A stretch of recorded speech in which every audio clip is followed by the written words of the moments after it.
Ladies and gentlemen, I hope that every one of you is having a beautiful day. I hope that every one of you is finding a way to cope with this crazy world we live in, and that you see what's happening now is a real giant period of growth. I once heard a great quote that said, "Growth and comfort do not coexist." And so, under that auspice, under that giant cloud of a world that is emerging, I want to introduce to everybody here the great guest I have today, the one and only Chip Paul. He is yes, a Chickasaw citizen, biohacker expert, speaker, regulatory consultant, contributor to the American Journal of Endocannabinoid Medicine, True MedX Neighborly Wellness, Endoanalysis founder of the Chip Talks podcast. He's a world leader in the theory of endocannabinoid system and human function order under that theory, with a deep passion for exploring the potential of the endocannabinoid system. Chip has dedicated his career to advancing our understanding of the crucial biological system. His expertise and leadership have been instrumental in bringing the Endoanalysis diagnostic test to life, empowering individuals to take charge of their well-being. Chip, thank you so much for being here today. How are you? Good, George. Thank you for having me. I'm so excited about this. Me too. It's a wonderful time, and maybe we should give a little bit of respect to the one only Mark Davis, who is the unsung hero of so much of the plant medicine area. He's connecting so many people, and if you're listening to my voice right now, check out Mark Davis. He is an incredible connector, and he has helped so many people behind the scenes, and he doesn't get enough credit. So I want to throw that out there to him. Completely agree with you. Yep. And thank you, Mark, for connecting us. So Absolutely.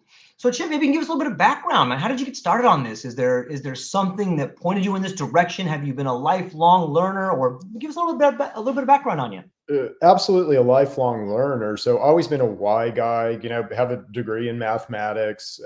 So it's just, I've always had an intellectual curiosity for all manner of things.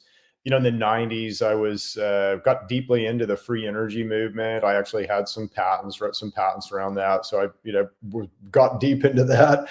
But in, let's say about 2013, my wife and I were complete teetotalers, right? So we didn't drink alcohol. We didn't smoke cannabis. We were, health conscious kind of people, health focused people, but not as much as we are now, I would say. My wife and I had a 2-level spinal fusion, and I had a bad back, and we knew that, pain management was in our future. And again, this was 2013, so a long time ago. And we also knew that we didn't want to take opiates. We didn't want to take pharmaceuticals. And we knew that there was really I've subsequently found other things, but at the time I knew that there was really no herbal medicine that would kind of touch that pain. And so we went and tried cannabis in Colorado. And again, it was not a flip decision. I was a teetotaler. I hadn't used any, chemicals in 30 years. I was very proud of that. And so it was a very thoughtful decision, let's say, to try it. And marijuana worked. I would say it worked for our pain, both of our pain. It didn't work as well as some other things, that I've found since then, but it certainly did work. And it was enough to really open our minds and start me researching. And that started a big journey for me. It's interesting to hear that sort of ideological transformation when you go from being the quote unquote teetotaler to trying something that you may be skeptical about and then seeing the results. That means you have to reanalyze all the previous thoughts. That means you have to go back and start looking at some difficult decisions that you may have made in your past. How did that work out for you? Oh, every bit of reefer madness that has been stuffed in my head since, Sure. 1968 or whatever, just went right out the window. Well, I guess they were lying to me. And then you begin to, well, why would they lie to me? And what source lied to me? And, it was a government source. And what, so as you begin to, unstrip, like, let's say, all of this stuff, that's kind of happened around this plant. And then, if you're intellectually curious, you go all the way back to the Flexner report, and you kind of realize, oh, well, they took over medicine in about the 1920s or 30s, cast out cannabis in every country in the world, and natural products, right? So, we've had some nefarious stuff, let's just say, happen. But, my mind wasn't really open to that until I kind of, let's say, lit that joint and, started that cannabis journey. But that journey, man, did that open my mind. And I started studying the I started right off. I was like, why does cannabis work? Why does it work for me? Well, it affects this system called the endocannabinoid system. I'm like, whoa, what's that all about? Well, it turns out that not only all mammals, anything with a spine has an endocannabinoid system. And in fact, even bacteria, some bacteria will have an endocannabinoid system. So I didn't know that then, but it got me intellectually curious. So I started researching, and, I found that this system that cannabis affects, but really, kind of has something to do with cannabis, but cannabis is a nice way to supplement it. Let's say it's a lot more than just cannabis, but it's our master regulatory system. It's involved in every single process, up and down regulation in your body. So that's a lot. And for some reason, the pharmaceutical industry is just either scared of it or completely wants you to not see it and stay away from it. So that really tripped my trigger. That got me excited. That got me asking the why questions, all that. Yeah, it's such an interesting relationship of our relationship to medicine. And I used to be a smoker back in the day, and I who doesn't love a good cigarette after a few drinks? At least I did, and a lot of people in my family did.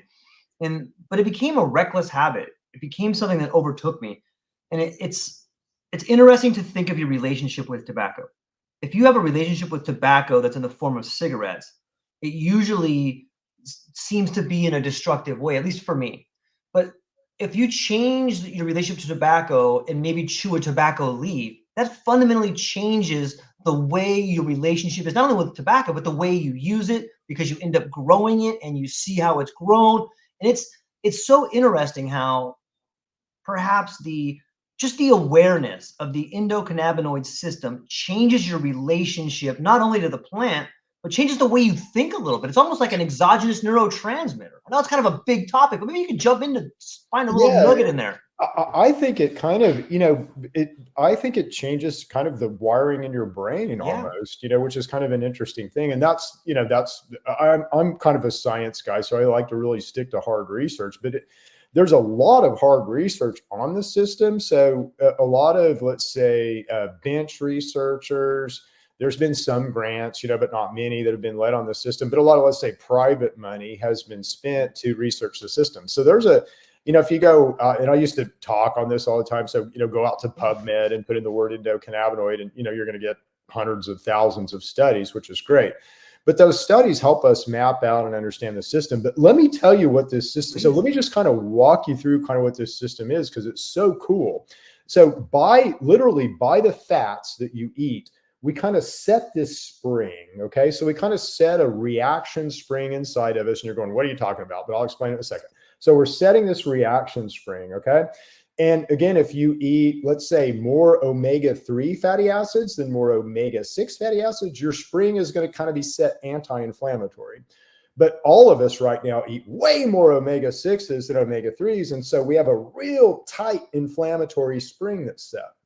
Well, that spring would apply to, let's say, if you touched a hot stove, again, you're going to uncoil that spring. So you're going to have a reaction to that pain event. You're going to move away from that stove. Okay. How you dial back that reaction is the endocannabinoid system. So the endocannabinoid system can be excitatory, so it can help you do all that, but it really helps you dial back that event. Okay. So now let's look at kind of what's wrong with us right now. Again, we've set this inflammatory spring. So I touch the hot stove. Again, I move away from the stove, but my hand still hurts. And my hand still hurts 6 months later.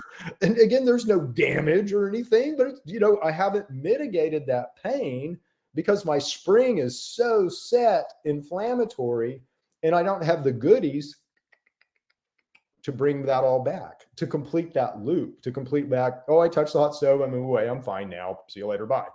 Same thing happens with fight or flight.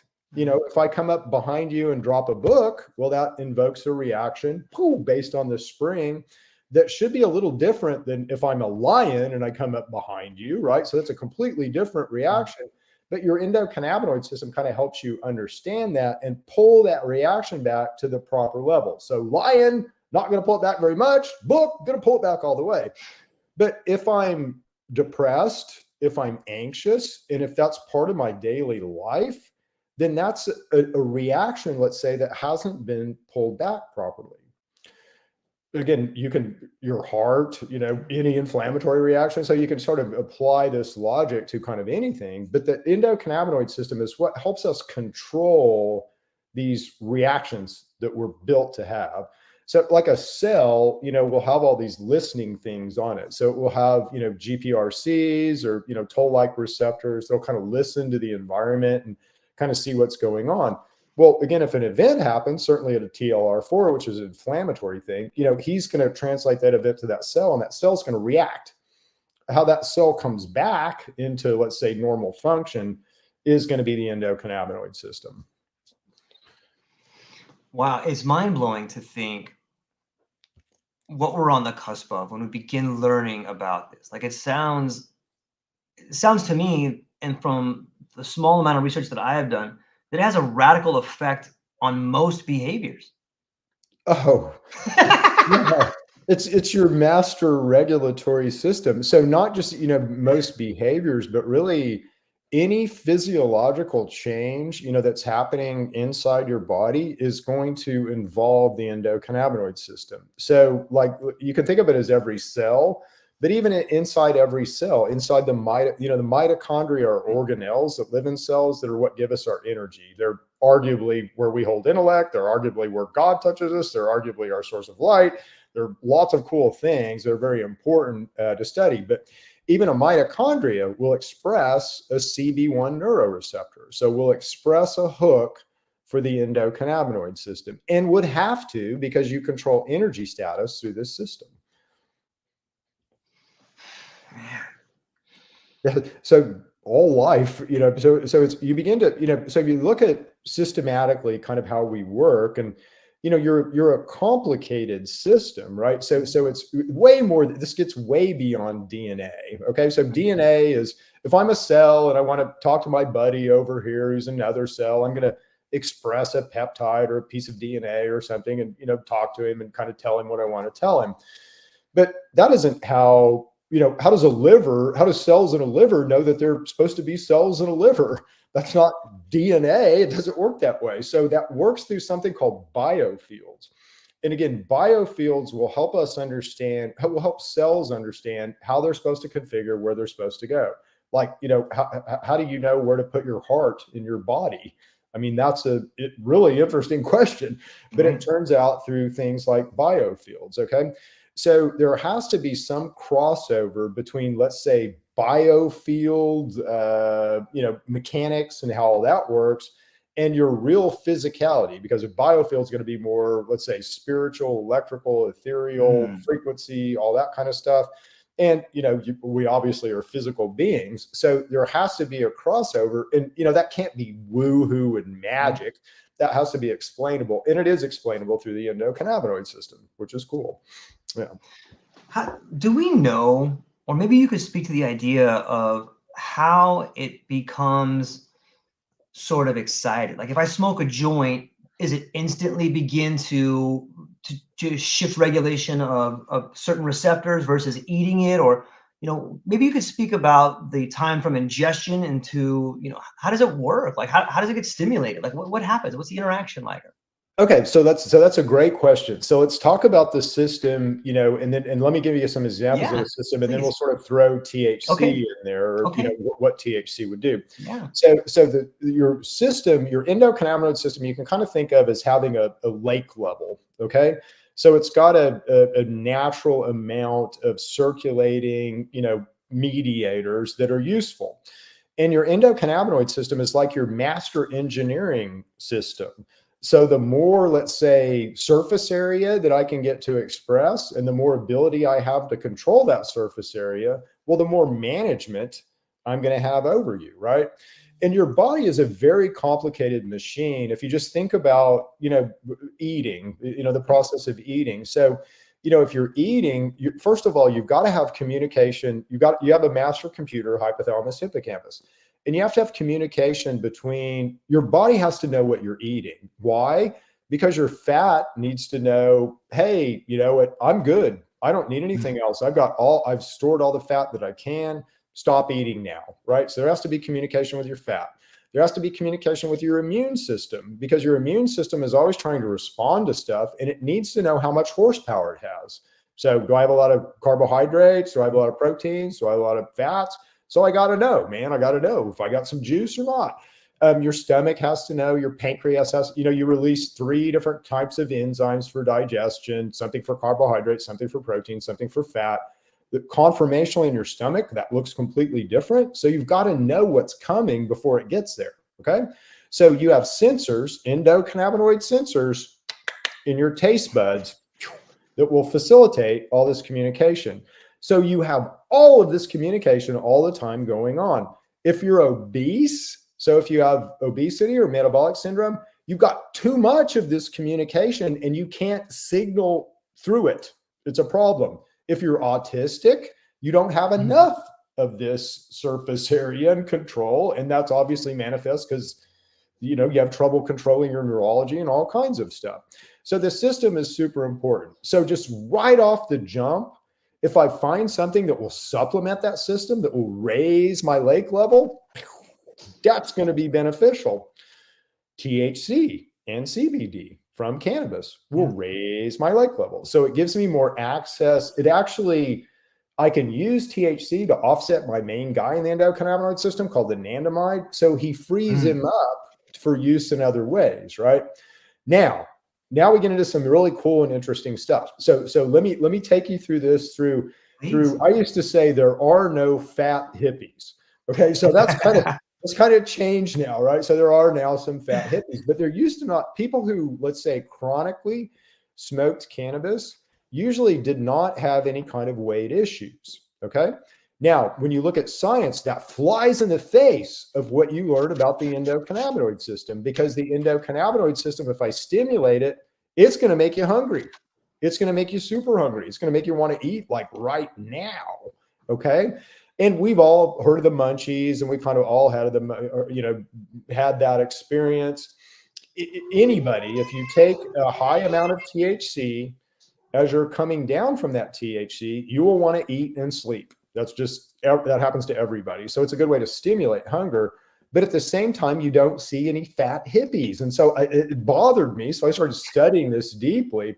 So THC, when you take THC, it will stimulate hunger. But if you take a lot of THC, it will do the exact opposite. It will kind of cut down hunger.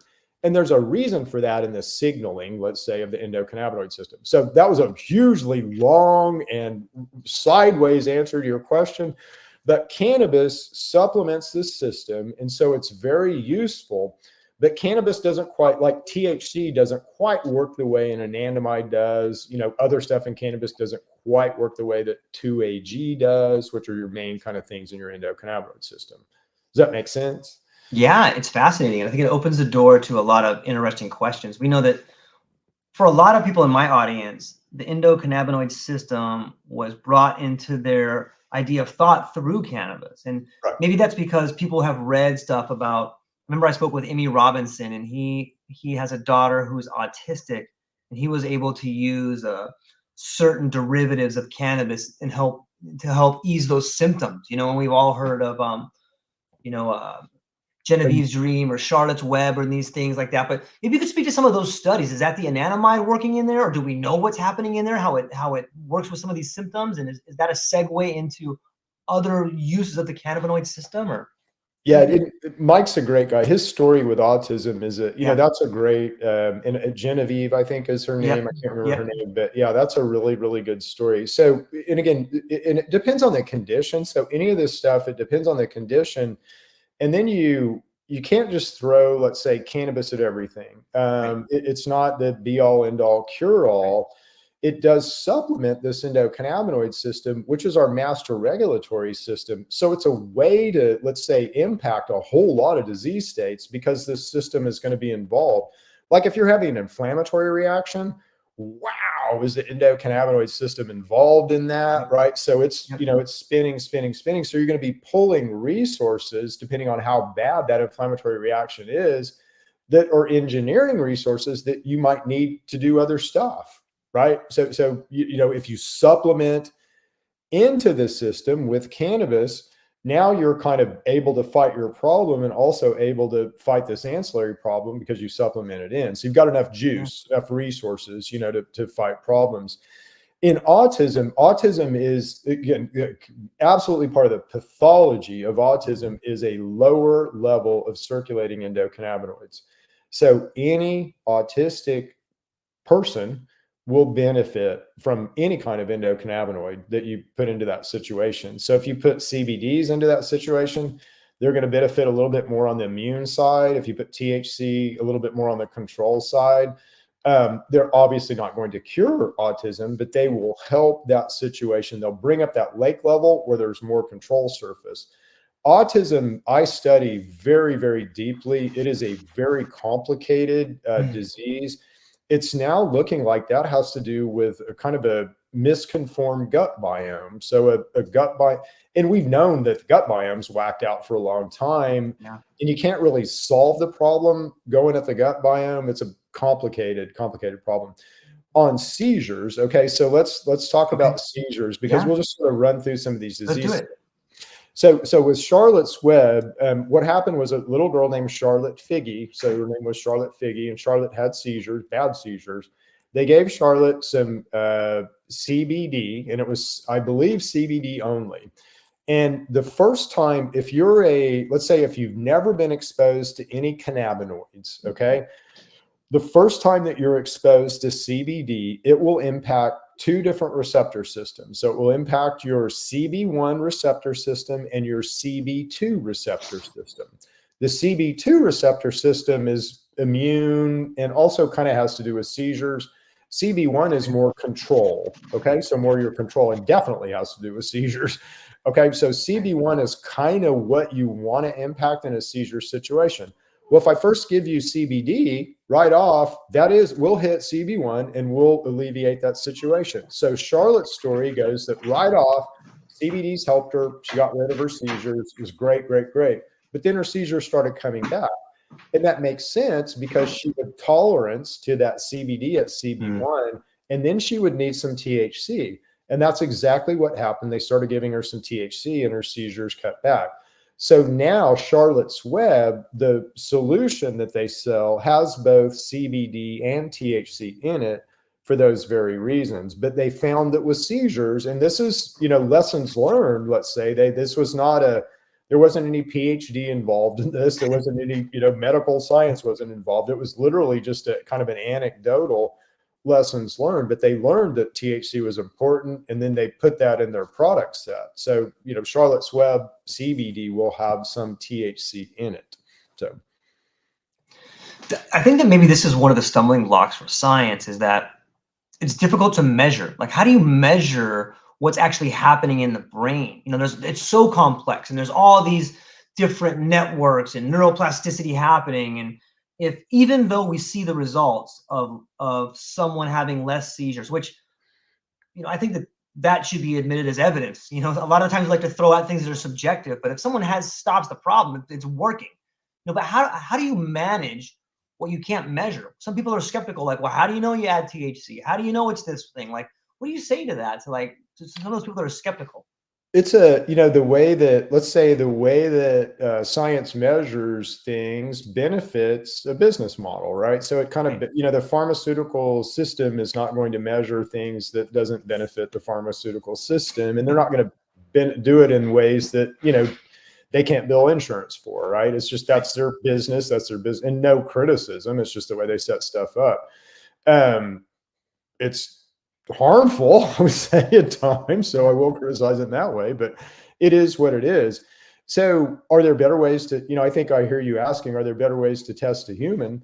Absolutely, there's better ways to test a human. Now, are these in the pharmaceutical system yet? No, but will they be? Yes. I'll tell you, I talk to pharmaceutical companies all the time about this stuff. And so they're curious, they're interested, they want to move the needle. But let me walk you through a couple of things that are really, really cool, that are kind of, let's say, current coming attractions, ways to measure the human body. So one is thermal imaging. So if you've ever seen thermal imaging, if you talk to a doctor, let's say, hey doc, I want to get a breast exam using thermal imaging, they're like, it's not good enough.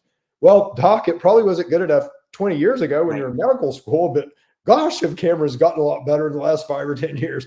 And man, have they gotten better. So, I can see a baby, in vitro, inside of a woman, with a thermal imaging camera now. So they're that good. But thermal imaging will help see mainly surface problems. But the big thing I can see with thermal imaging is if you're chronically inflamed, okay? And we all are. So if your lymphatic system is hot, you stand out like a lightning bug. So thermal imaging is really good for external, for breast cancer, for like back trauma, for knees, for, sports injuries, for all manner of external things. It also is a good indicator of chronic inflammation. And there's a way to measure how chronically inflamed you are, like, let's say, Right.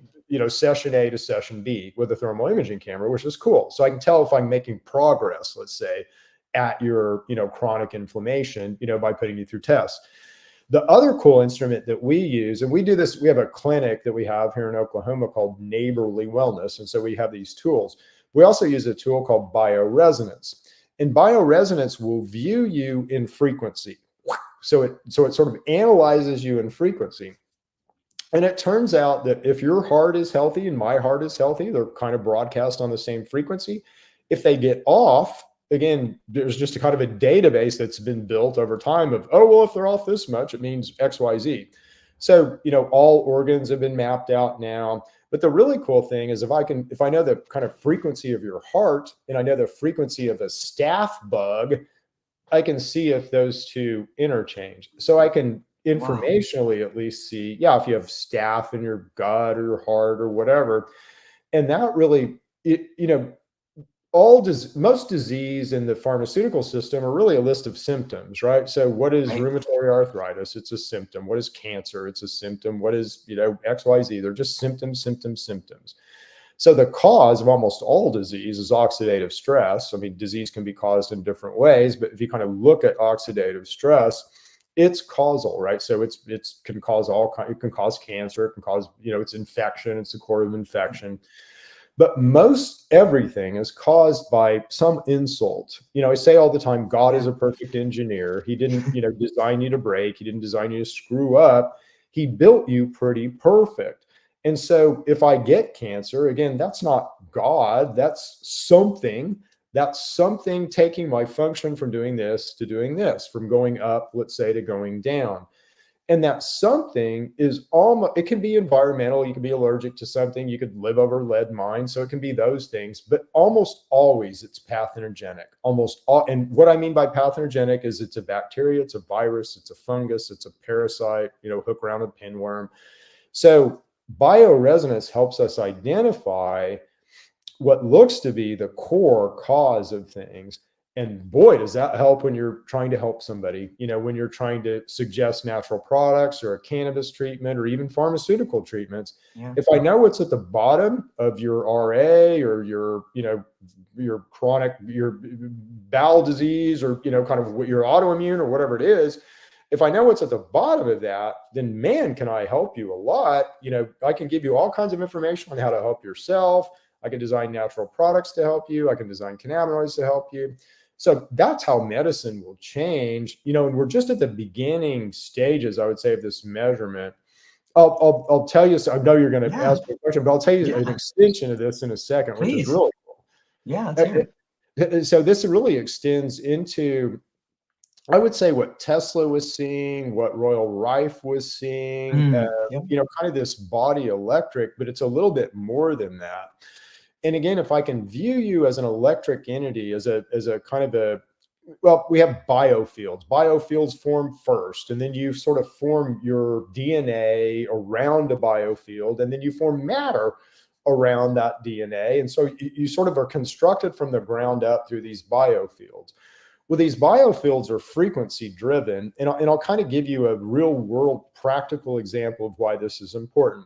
So COVID, we all know about COVID. And so COVID gets into us by, we get something on our hands, we touch our face, and it works its way into us through our respiratory system. And in particular, it'll enter through a receptor called ACE2, so ACE2.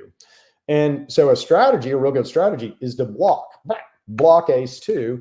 And that is prophylactic. That's preventative against COVID. That will help COVID from spreading if you already have it. So it's, it's how HCQ works. It's how ivermectin works. It's why CBDA will work. It's why THCA will work. CBGA will work, because they all, licorice will block this. Wormwood will block this. So lots of things in nature will block that receptor.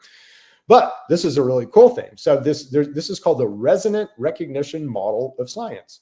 And these researchers found out that a receptor will, how does a receptor and a ligand find each other? Well, they do so through frequency. So they broadcast on the same frequency.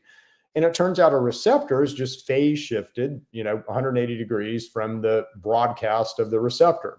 So that's how you know if something's a lock or a key, let's say. And so they same frequency, but just phase shifted. So what these resonant recognition model of science guys decided to do was to see if they could block ACE2 just in frequency. Okay, real easy thing to test. You throw COVID at it, see if COVID will get in or not.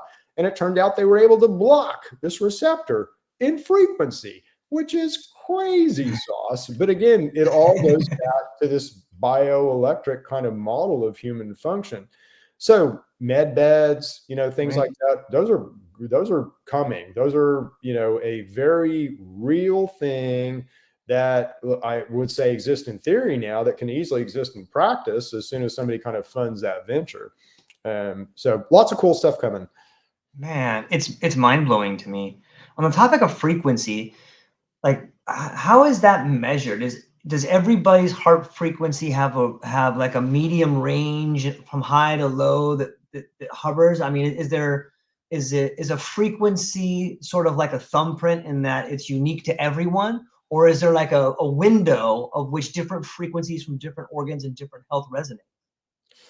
So this is a deep rabbit hole. I know. Yeah, to everything that you said. So you have all these different frequencies inside of you. All right. So let's kind of take it from the ground up. Okay. So mitochondria will produce ATP, and again, it's all about movement. Okay. It's all about sound. It's all about banging on this table at a certain rate of movement. And this is what Tesla saw. Something called scalar waves or longitudinal waves. So again, if I have a tuning fork and I resonate this tuning fork, and I have the same key tuning fork, he will resonate in sympathy. I don't even have to do anything to him, with no power loss, none. If I go up an octave, I get, same key, but up an octave, I get power loss, but I still get resonance. So that's cool stuff. And that's really how you work. So let's talk this through. So mitochondria, again, they're producing ATP, and they produce ATP. I just pulled up this study. I'm like, I wonder if I wonder if mitochondria would produce ATP at the rate of, visible light. Wouldn't that be cool? And it turns out they do. They're literally right in the range of, so the frequency of ATP production, it can change. It depends on if you're burning sugar, burning fat, or burning light. So it can change. It's variable. That's why you need a CB1 receptor on your mitochondria, so you can change it, by the way, control it. So that there's endocannabinoid system for you, rearing its head always. But, so if you're running sugar, it's not quite this high, but if you're running on fat, you are producing ATP literally at the rate of visible light, the same frequency as visible light that comes from the sun. Isn't that pretty cool?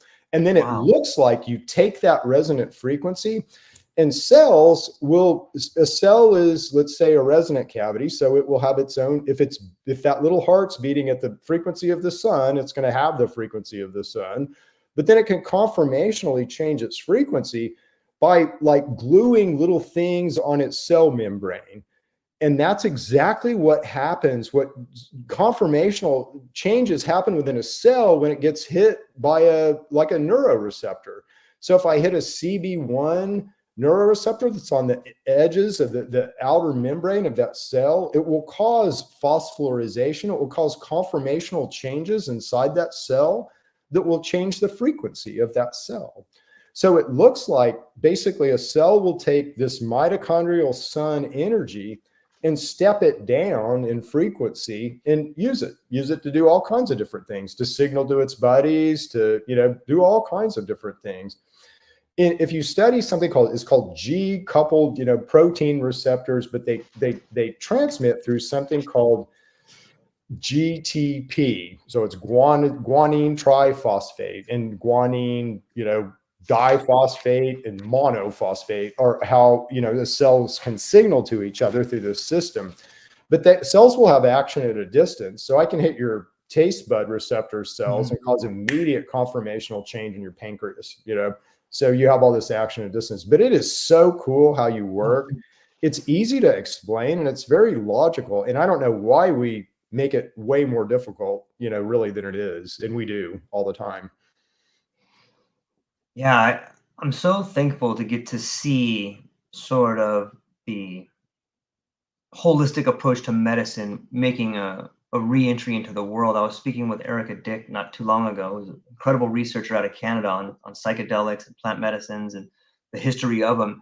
And we were speaking about the way in which in the late 50s and early 60s, medicine was much like today beginning to unlock the power of different sort of plant medicines. And specifically in this example, she was talking, I think it was about psilocybin. And we got kind of into the weeds about the questionnaires that they asked the people. And the reason I bring it up is it was so much more, they incorporated the family into the idea as if the medicine was working. And like on the questionnaire, they would go to the family and be like, is your husband less of an asshole? Like that was one of the ways in which you would see if it worked. And if you look at the world today, it's like, it seems like we're kind of absent of some of these subjective results. And it's like, what can you measure? And I think that speaks to what you said earlier about the idea of science having been corrupted by company science, where it needs to form a patent, it needs to be marketable, and if it's not, then we're not going to look at it. But do you see this sort of returning back, and I guess maybe that's why it got so complicated, and now that we're reincorporating, the thermal imaging, or we're reincorporating, it's getting easier to understand, it's making more sense. Yeah. Well, let's walk everybody through that, kind of what happened, because it helps to know the history. So you had medicine in, let's say, 1900. So the year 1900 was awesome. You had all different kind of avenues of medicine. So you had kind of this electric medicine that is this bioelectric field that's now just reemerging. But, Tesla and these guys were playing around with it at that time. So you had kind of a bioelectrics. You had obviously natural products. So you had a ton of natural product stuff going on. You had people using hemp and using cannabis, but you also had people using all manner of different herbs, spices, all different kinds of things for health. You had just, all different aspects of medicine. Well, these business guys, so Carnegie Mellon and Rockefeller came along, and, we could probably make a business out of that, and it'd probably be good. Everybody needs health stuff. So let's grab a model and let's force everybody into a model. And so they wrote this thing called the Flexner Report. And the Flexner Report said that the way to do medicine, so all you guys are just cranks and charlatans. The way to do medicine is the Bayer model.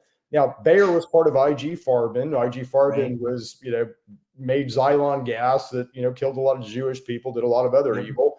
But, so Bayer was part of that. So they go, well, Bayer is the model. So we want all medicine to look like Bayer. And what that means is that we're going to use one molecule to solve problems. So every drug will be one molecule, right? So one synthetic. It will be, and we'll characterize it by one thing. And we'll be able to do dosing because it's just one thing. And, it's easier to do it because it's one thing.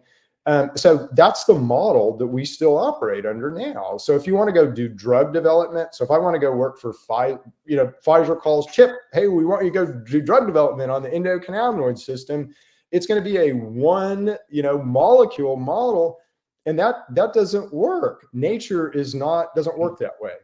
Nature will present sophistication in every single plant that she presents to us. And so cannabis has, it's just lots and lots, let's say, of chemical constituents that are medicinal, but that's the way that nature is presenting that to us. And what we found, at least in our anecdotal, is I'm way better off, with a whole plant turmeric or a whole plant cannabis, because that's the way nature designed it. rather than going to a synthetic, pharma, or rather than going even to a single molecule. Now, as we understand this better, what we've started doing is actually getting these isolates, because we understand what they do, like a limonene or a pinene, from cannabis, or a CBD or CBG or THC, and beginning to, kind of do the pharma exercise, because we understand the impacts we want to have into the endocannabinoid system. So this taking multiple things and engineering is a very, very new thing for pharmaceutical sciences. I actually hold the first issued patent on Yeah. doing that, yeah, for the endocannabinoid Congratulations. system. So engineering. Yeah, it seems when you start having lots of variables, you really change the equation. In some levels, I think I understand the road to hell is paved with good intentions, but it seems like the further we move away from the idea that we don't come into this world, we come out of it, like on some level. It seems like medicine is like, okay, we're separate from the planet. So take this one thing, but just like you said, if the plant is giving us this particular medicine and it has all these chemical constituents, like that's probably the way we should be taking it. Like we're part of the system, right? Do you think that there's a resemblance to the problems we have in medicine with a resemblance to the problems we have about our relationship to nature? Oh, 1000%. Man, did you just ring the bell? If you look at the big picture, and I don't know why this is, but scientifically, if you look at just our relationship to the sun, Yeah, okay, the relationship to the sun. So we are intimately tied to the sun. Energetic exchange. yeah, Your body literally will go through different processes every day, based on where the sun is. So we're intimately tied with the sun. Clearly, everything on Earth is, there's no life without the sun. There's no plants without the sun. So, and that is so occulted. Your yeah, relationship to the sun is so occulted. Your relationship to nature is so occulted. But we need to bring back nature. In my mind, just medically, God built us a great system. It's yeah, right out there in nature, and it's incumbent on us to discover it, figure it out, work it. But man, we have so much data there. It's we could solve. Almost, I won't say, never as a scientist do you make ultimate statements, sure. but we could solve most, let's say, human problems, human disease with nature right now. And we're not, because we're so wrapped around the axle about the system that we're using and the way that we've been taught to use that system, that it blinds us Yeah. to the obvious. And that's, interesting.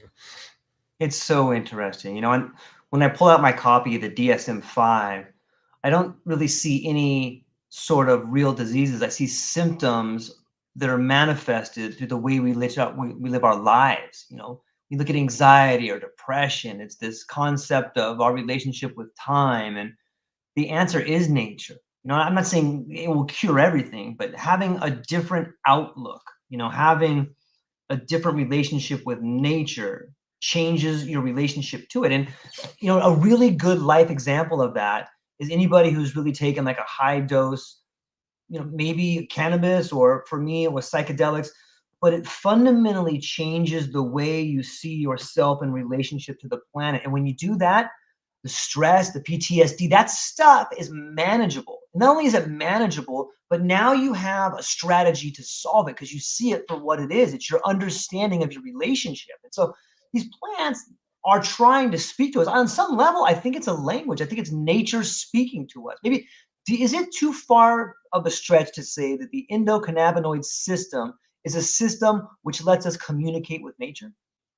No, I don't think so at all. I think it's a system, it's a, let's say, physiological system that helps us understand the importance of nature, because it Right? is absolutely a natural driven Yes. system. To your point, what you just said is so important. In my study, I think that we need to nutrient ourselves, but it's not nearly as much as we think. So I think we really don't have to eat. I think we could, and eating is very energetically Mhm. costly, right? So you can look at fasting and fed and Yeah. intermittent fasting and all that, but eating is the most damaging and costly thing that we do to ourselves every day.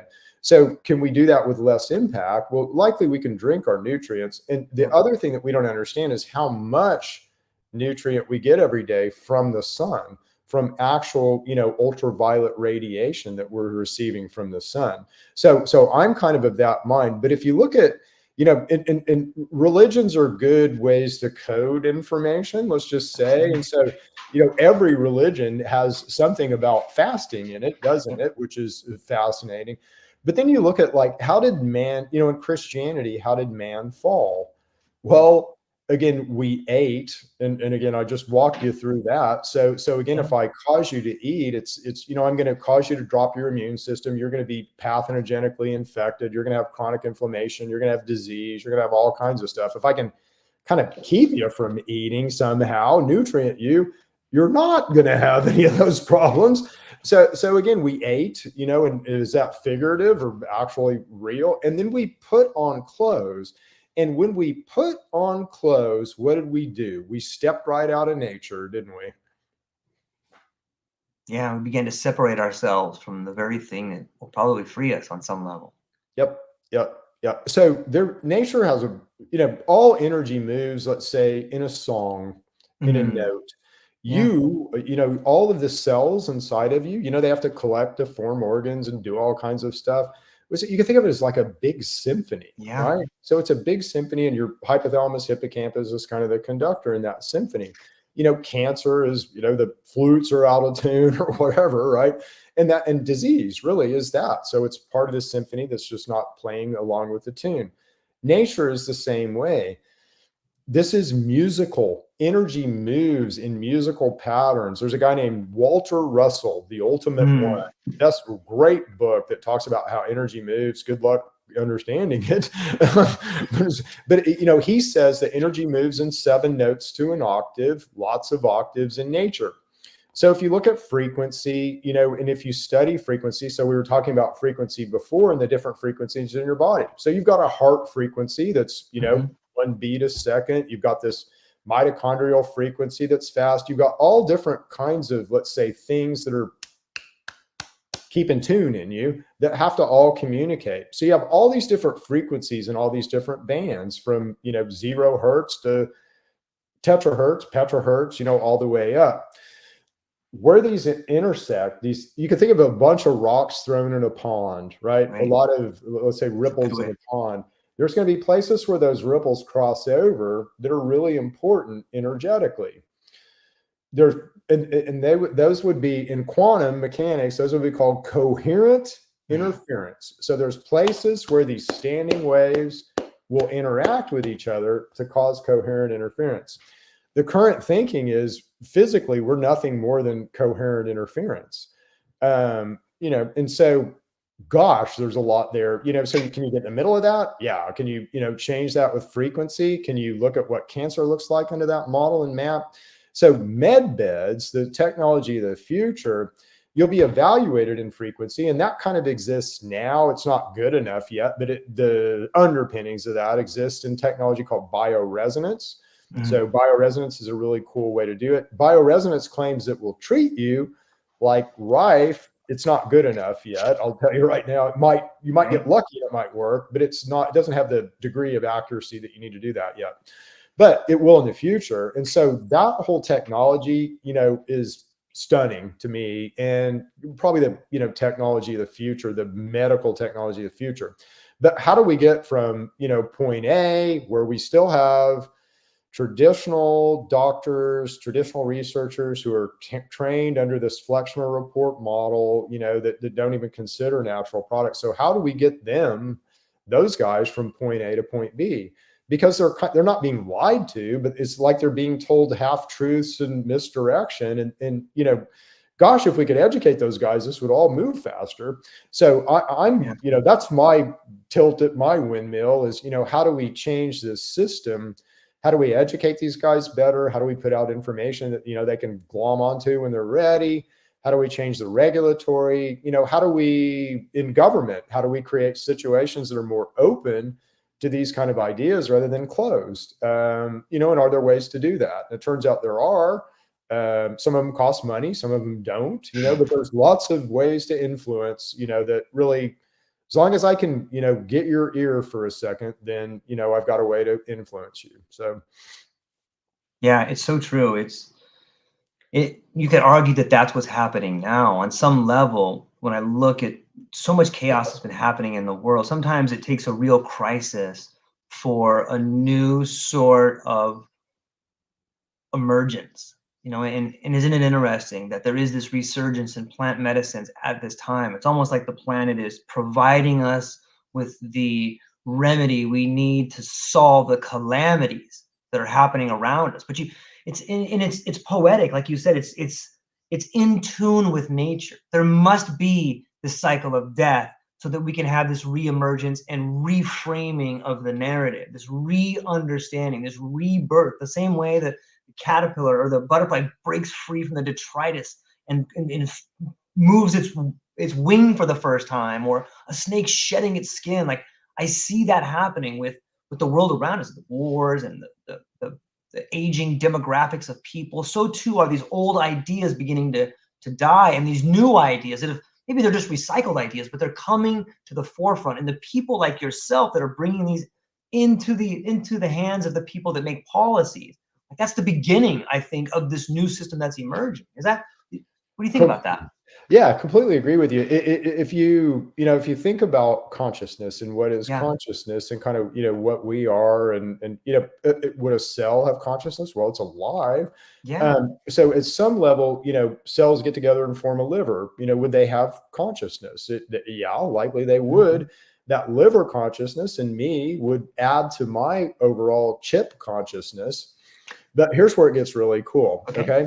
So if you and I are like-minded about something, we're going to form a collective, and that collective is like almost a new being. Okay. So that collective could have spiritual, energy, and if enough of us got together, let's say a nonprofit, to do things, then we would have form and function, and that it would be almost like a living entity, that thing that we formed.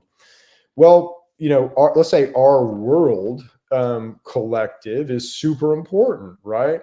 It probably will, designate how the planet goes, what the planet thinks, and the planet has its own collective. I believe that, again, we're part of that planet's collective.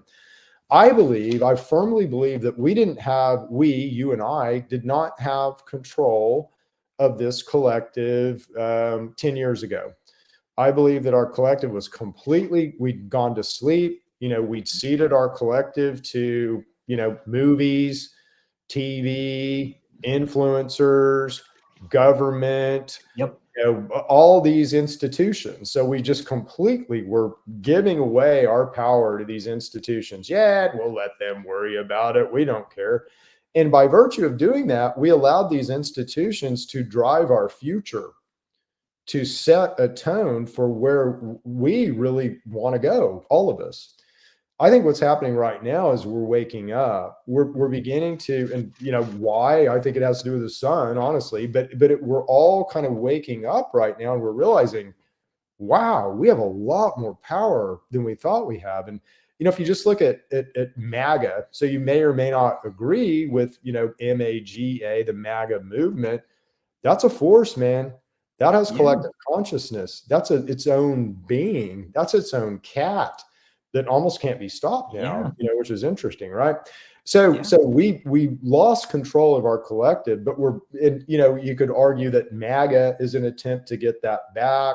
Kind of the Q movement, if you're familiar with that. The Q movement that's what Q is our collective. So that's an attempt, to get that back, to take back control of that. So I can't really have a vote in that collective unless I'm awake, unless I can discern, unless I can kind of make, second, third, fourth level decisions where I was just making a quick impulsive decision, right? So I think we're going through this process. I think nature is screaming at us to wake up because we're destroying the planet, because these evil shitbags that have had control of our, Q have taken it that, military and master slave, and, these wrong kind of ideals that most of us don't agree with and wouldn't agree with if we weren't asleep. So, and I think we're we right on the tipping point of changing all that. And I think when we decide we want to change all that, when our cue gets strong enough to say, yeah, we want to change all that, that's not what we want. All of us don't want that. We want a different kind of world, that we'll begin to replace these institutions. Yeah. So these institutions are useful, but they've controlled and enslaved us. I'm now seeing how the pharmaceutical industry is falling, with COVID-19 and a lot of things. And they're just, that industry is falling. And now you have this new emerging kind of natural products and cannabis industry beginning to emerge, right? And can those two worlds come together? Yeah, they should, and they need to. Schedule 3 changes in marijuana will completely open that door, where those two worlds come together. But we need to find ways to put those two worlds together, because that will rebuild, this institution proper, where it properly respects you, it, properly respects nature, it uses nature proper. And I think we're doing that. I mean, I think I'm a change agent there. That's how crack smoky I am. I saw this. I used to work a lot on the campus of University of Hawaii, and back in this one main office, there was way in the back, there was this sculpture, and it was like a life-size sculpture, and on one side there was a human figure made out of e-waste, like robot parts. And it was, and in the middle, on the other side, there was a human figure made out of branches and trees and shrubbery and stuff. And they were really well formed, like real humans. And they were on a mirror. There's a mirror between them, and they were both pushing on that mirror. And I used to sit at that particular sculpture and just look at it. And I just thought to myself, like, wow, this has been going on for so long. And maybe you could even look at the caduceus. I think that's what it's called, with those snakes coming up the pole, with these two forces. And when I look at modern day science and I read some of the research that's coming out of like the RNA technology, like a beautiful idea to reprogram the body to create antibodies to destroy inflammation or to destroy disease. But it just seems like such hubris to me. Like, you're going to re-engineer this creation. You don't need to re-engineer that creation. And it seems like there is this battle between biology and technology on some level, but it is the balance of those two that I think put us in harmony. Maybe we're back to resonance, maybe we're back to frequency, but right now they seem out of line. They're competing against each other when they don't need to. They need to be in balance with one another. What do you think on the idea of that kind of technology versus biology race we're in, like an arms race almost? Yeah, no, in the whole, I'm going to occult, light from please. you.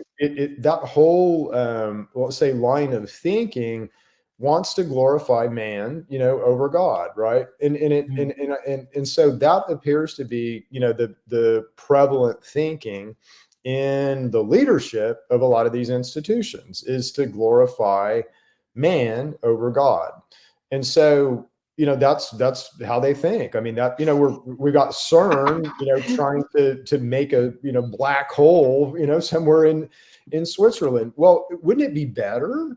Wouldn't it be easier to just, study black holes and just study how God made a black hole and what God's processes are there and how nature works? To me, that seems more logical than trying to make a black hole. Everything and again, I think we're all, certainly most of your audience, I know you are pretty hip to the idea, let's say, that, our world is controlled, we're kind of run by this, evil group of people, let's say. And they sit above government and all that. Well, what's the agenda of these people? Well, it sure looks like in every single institution that they've created, it's to corrupt God. And it's to corrupt, and what I mean by, I don't mean, like, let's say, the Christian notion of God. I am talking about the scientific notion of God that is provable, that you can prove literally by a relationship with the Son. So that's something that you can't see. The light, that actual scientific relationship that you have with God, that I'm not going to let you see that. I want you to see me. I want you to see me as a man, and I want you to glorify me, and then you can be my slave. And and that's kind of the way that we've, done stuff. But I think that's all breaking. If you're a Book of Raw guy, right? So I'm completely there. But Book of Raw is some channeled old information that I think happened in the 80s or 90s. But it turns out it's kind of really interesting information that says that we're in this density that we're in right now. We're kind of the dilemma is service to self or service to others, right? So I'm either going to be somebody who's concerned about my fellow man, I'm concerned about nature, I want to kind of do everything that we're talking about, bring these natural, processes and glorify God, so I'm a guy that wants to glorify God. So that's service to others, or I can be a service to self guy. And that means, I'm going to be all about me and my stuff. And that looks like the way that we've constructed our society. I mean, if you look at corporations, it's you're a slave to your boss until you become a boss, and then you get slaves. So it's everything is constructing our society in this master slave way. Again, I think this is all changing. I think we're flipping this around, and that's some of that information would indicate that is the case. And there's a lot of other things that would indicate that's the case. What do you think of that, George? I'd be interested in what you think of that.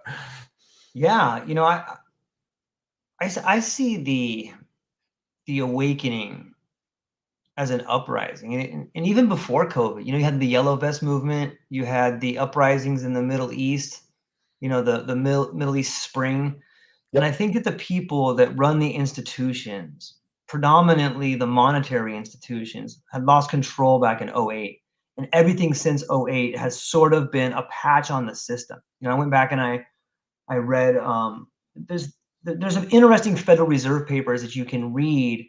One was when Alan Greenspan was getting grilled by Congress, and he says something along the lines of, there was a flaw in my ideas about money. And you realize that there's zero consequences for someone who completely brought down a system while all of his friends got enriched. And you go, wow, what happened there? And you start looking at the way in which Occupy Wall Street had people in positions of authority and old money families running for the hills. And we got to do something. And it wasn't just in the US, it was everywhere. And it's been happening everywhere and everywhere since, and I think that was one of the awakening had been happening for quite some time. We saw forerunners in like Tesla and like great men. I think that these were the first to be awakened, and all of a sudden now more and more people are being awakened. And there's this momentum that the old world, the old system is dying. And the lifeblood of the old system was this idea of money. That idea of money is dying. And that's why there's so much war right now. When I look at Iran, I see people standing up to a bully. I see them like, we're not going to take this anymore. I see them like, I remember I worked in a corporate job for 26 years, and I got to the point where I was so demoralized. I was treated like a piece of garbage, like a number. And the more that I stood up, the more flack I got. The more I stood up, the more flack I got. I said, no, this is wrong. And I stood up for myself because I didn't want my daughter to have to do it. And I thought, if I don't stand up more, then she has to do it. And so does everybody in my work that's fed up but is too afraid to say something. I'll say something for them. And you realize when you start fighting, you start getting it further and further to the top. It's not a bug, it's a feature. People want you they want you shameful. They want you to feel as if you're inferior. They want you to feel like there's no hope. And that is BS, bullshit, man. There's plenty of hope out there. And the real courage comes when you find that nugget of sunlight, that nugget of truth, that nugget of belief in yourself. And you breathe on that ember, and it grows, and it pulls people towards you. And your relationship with your wife gets better, and your kids get better, and your neighbors get. You start seeing this thing grow inside of you, and it begins to burn. And that's what's been happening. And so many of these small embers have become flames around the world. And what looks like chaos to the people controlling the narrative looks like freedom to everybody who's been slaving under this system that doesn't work for people anymore. And there's no stopping it. But things might get bad. Will people turn to a limited nuclear strike? Maybe, but they're just going to. The more it's like that Chinese finger trap. The more they wrestle away, the tighter it gets. Like, people should come to grips now. People in positions of authority should come to grips with your system is over. Start looking at how to make a better system for everybody else. But I think there's a lot of pain. Like, there's going to be a financial calamity of which we haven't seen, at least in my lifetime as a Gen X. Like, the whole stock market's in a crash. Everything's going away. And it's scary, but as soon as you come to that idea of like, okay, what if it does? Well, you're still here. You still have people that love you. You know, we're going to find out what matters. Like I, I see the crisis coming, and I'm hopeful that there's enough of us to stop it from really happening. But on some level, I'm happy to see that system go. It doesn't serve me. It doesn't serve you. It doesn't serve our kids. It doesn't serve the rest of the world. It doesn't serve the average person. The entire system is propping up a handful of arrogant, condescending people that don't care about the world. A complete man. Wow, are we like-minded and completely agree with the way that you see it? I think just by our force of will, we're breaking down the wall. And I agree with you that it's been changing for a while. Yeah. And I see in my little silo, I see it in health. But to your point, you hate to say this to people because it kind of freaks people out, but you're mistaught about we're not taught anything about how to run our immune system, right? Right. And again, I can teach you in 5 minutes how to run your immune system. Intermittent fast is the biggest thing, but that gives you an immune system. But if you're fed all the time, your immune system's going to be down. So you're going to get pathogens, you're going to get some infection, and you're going to become sick from that infection. It may take 10 years, it may take 5, it may take 1, it may take 30. But I can make you sick just by not teaching you about your immune system. And then I can add all these soaps and detergents and EMF and 5G and all these things that also impact your immune system. And I can just make you even more vulnerable. So now I've controlled you, slave. I've limited your life. I've basically, I know how much you're going to earn. I know how much you're worth as a medical thing. So I've completely controlled you. Yep. By being bad. And so it looks like almost everything in our society, even the cereal that we eat, even the detergents that we use, are designed to kind of wreck your immune system, make you sick, to enslave you. And you hate to think that way, but boy, is it obvious to me. Yeah. Here's an interesting one too. When you look at addiction, whether it's some people get addicted to alcohol, or addiction can be to drug use. Isn't it interesting that the world of business has used the model of addiction to create a system that promotes their business? And a good example is Xerox. Xerox will give you the copier for free, but then they'll sell you the toner. Every good drug dealer knows the first one's always free. First one's always free. You know what I mean? Here, you need some more? Come on over here. But it's interesting to think about it from that angle, how our business models echo our disease models. You're absolutely right. And addiction is everybody, so a lot of people out there listening to this podcast will go, addiction's a big problem. Thank goodness it doesn't touch me. Yeah, stop eating sugar. Yeah, right. just stop eating sugar. Yeah, go for it, man. And again, I tell this story all the time. So Peruvians for thousands of years have chewed coca leaves, right? So they chew coca leaves, and it's just part of their culture. Nobody gets addicted. Nobody's, I'm sure people chew them too much and stuff, but it's just part of their culture and part of they do it for energy. It's like drinking coffee. There are people who drink too much coffee. So people chew coca leaves. But if I take that coca leaf and I refine the cocaine out of it to a delicate powder, and then I start sniffing that's harmful. That's addictive, right? So it's going to cause all kinds of problems. So if something from nature can be very nice and benign and work very well. If I take that and synthesize it, now I have something that's horribly addictive. These people are experts at doing that. And, go try to mess with a sugarcane plant in Hawaii and see how far you get. Go look at the ownership of sugar plant plantations in Hawaii, and see if you can get to really who owns those. You'll end up at Blackwater and places like that, which are interesting, right? Yeah, absolutely. It's fascinating to think about the way in which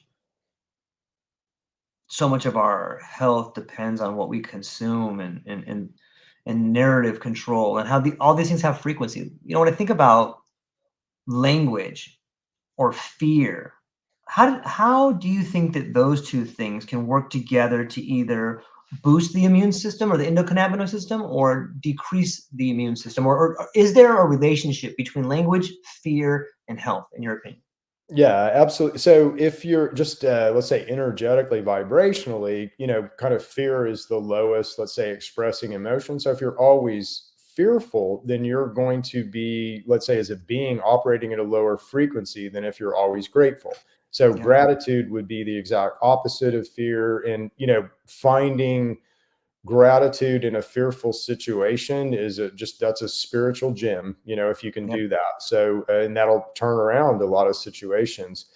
But, you know, frequency is so important in kind of how we function. It's going to be such an important part of, you know, all discussions in the future. But there are, you know, there's a way that it works. And again, I don't know everything about it. I don't think I know more about it. Let's say that, you know, I'm a 1%er there for sure. But, you know, we don't have it figured out the way that we need to have it figured out. So it's looking like there'll be different, like long wave frequencies that do certain things like to you physically, and then more, you know, quick hitting, like, you know, petahertz, terahertz frequencies that do other things to you. And, you know, cellularly, how cells communicate. So that how cells are communicating with each other, again, is a frequency thing that you can get in the middle of. So you could block that. So you could block the, let's say, action at a distance of cells if you wanted to. There's just so much there. It's like it's kind of like we've been taught a overly complicated. It's like if I taught you about your car and said, hey, I'm going to teach you about your car, but let's start with how combustion works and internal valve pressure and oxygen to fuel mixture ratios and the mathematics of that. Let's start with all that in order to teach you how your car works. And that's kind of the way that physicians are taught now. And, you know, it's brilliant how these, let's say, evil people have constructed this society, but it is all falling down. So let me give you this. You'll love this.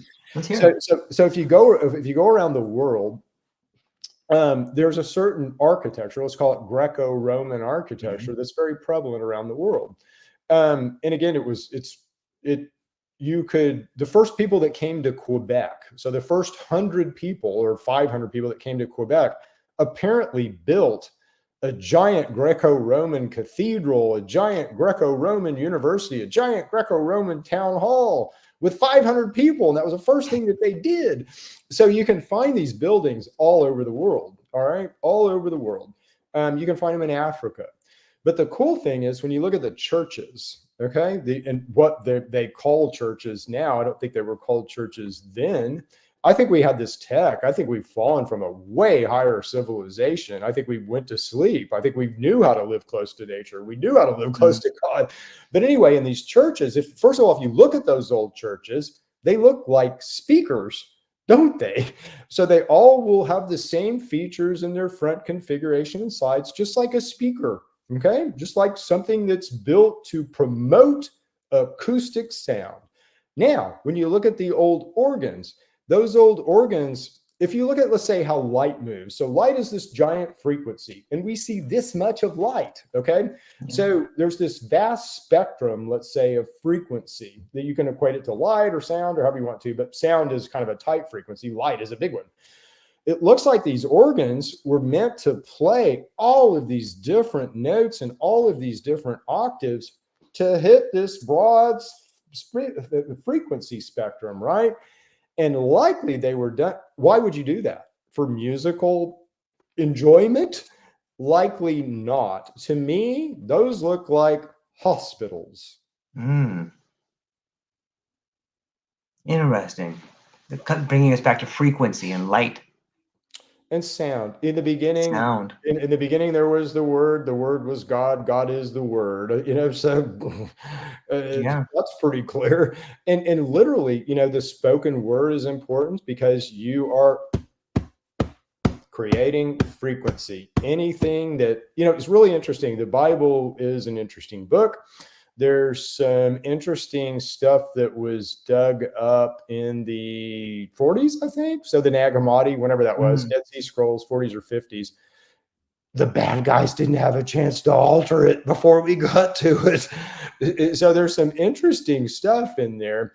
But there's called Secret Book of John. So the Apocrypha of John or Secret Book of John. And it tells a little bit different and more vast creation story. It's really, really an interesting story, but it's a little bit broader, let's say, the Adam and Eve story. But one of the things that it talks about is when this realm was created, the first thing that it did was move. It says it moved. It's like, why would you put that in there? Well, when something moves, it creates frequency. It begins to create frequency. If you define life, kind of got to this with, wouldn't have a good definition of life right now, membrane and potential, maybe. So it would be that basic. But if you look at cancer, so cancer, absolutely, we know now can be formed from a pathogen. So pathogens, bacteria, and certain things will cause cancer. So does that mean all cancer is pathogenic? No, because we also know that radiation, so Hiroshima type radiation will cause cancer as well. So what's the commonality between those two things? Well, it turns out it's DNA. And so both of those things do something called adduct. So they'll sort of glom on things to DNA. So they'll adduct DNA, and DNA is a big antenna. It's just a big, basically quantum antenna. And so when you adduct DNA, you're changing the frequency that it's able to receive. Well, cancer, no doubt, is alive. It makes decisions. It avoids your immune system like crazy. So it's alive. Well, does just adducting DNA create life? Maybe. So now we get to some really interesting questions about life and what is life. If you talk to these bioelectric guys, they're going to tell you anything with potential that's got a membrane in between it, boop, boop, boop, will create frequency and will create life, right? So we don't even have a good definition of life right now. That's how much we need to recast the current system. Yeah, it blows my mind to think about. On some level, we feel like we're so advanced in so many ways, but all of our technology, it seems like all of our tax dollars goes to technology to build war machines. Like that's all, like, is that like the highest achievement of man, is building weapons? Is that all we can do? When I start looking, I think that people's relationship to plant medicines is one of the fastest ways they can begin to see a more clearer picture of reality. And I know that maybe the death of my son and plant medicine coincide with each other, but that's when I began to see how much just real bullshit is out there. And when you think about the term of history, you think to yourself, like, whose history? My history or my friend from Japan's history? My history or the people in Palestine's history? My history or the people in Iran's history? Like, whose history are we talking about? And then you realize, like, just look at the word history, his story.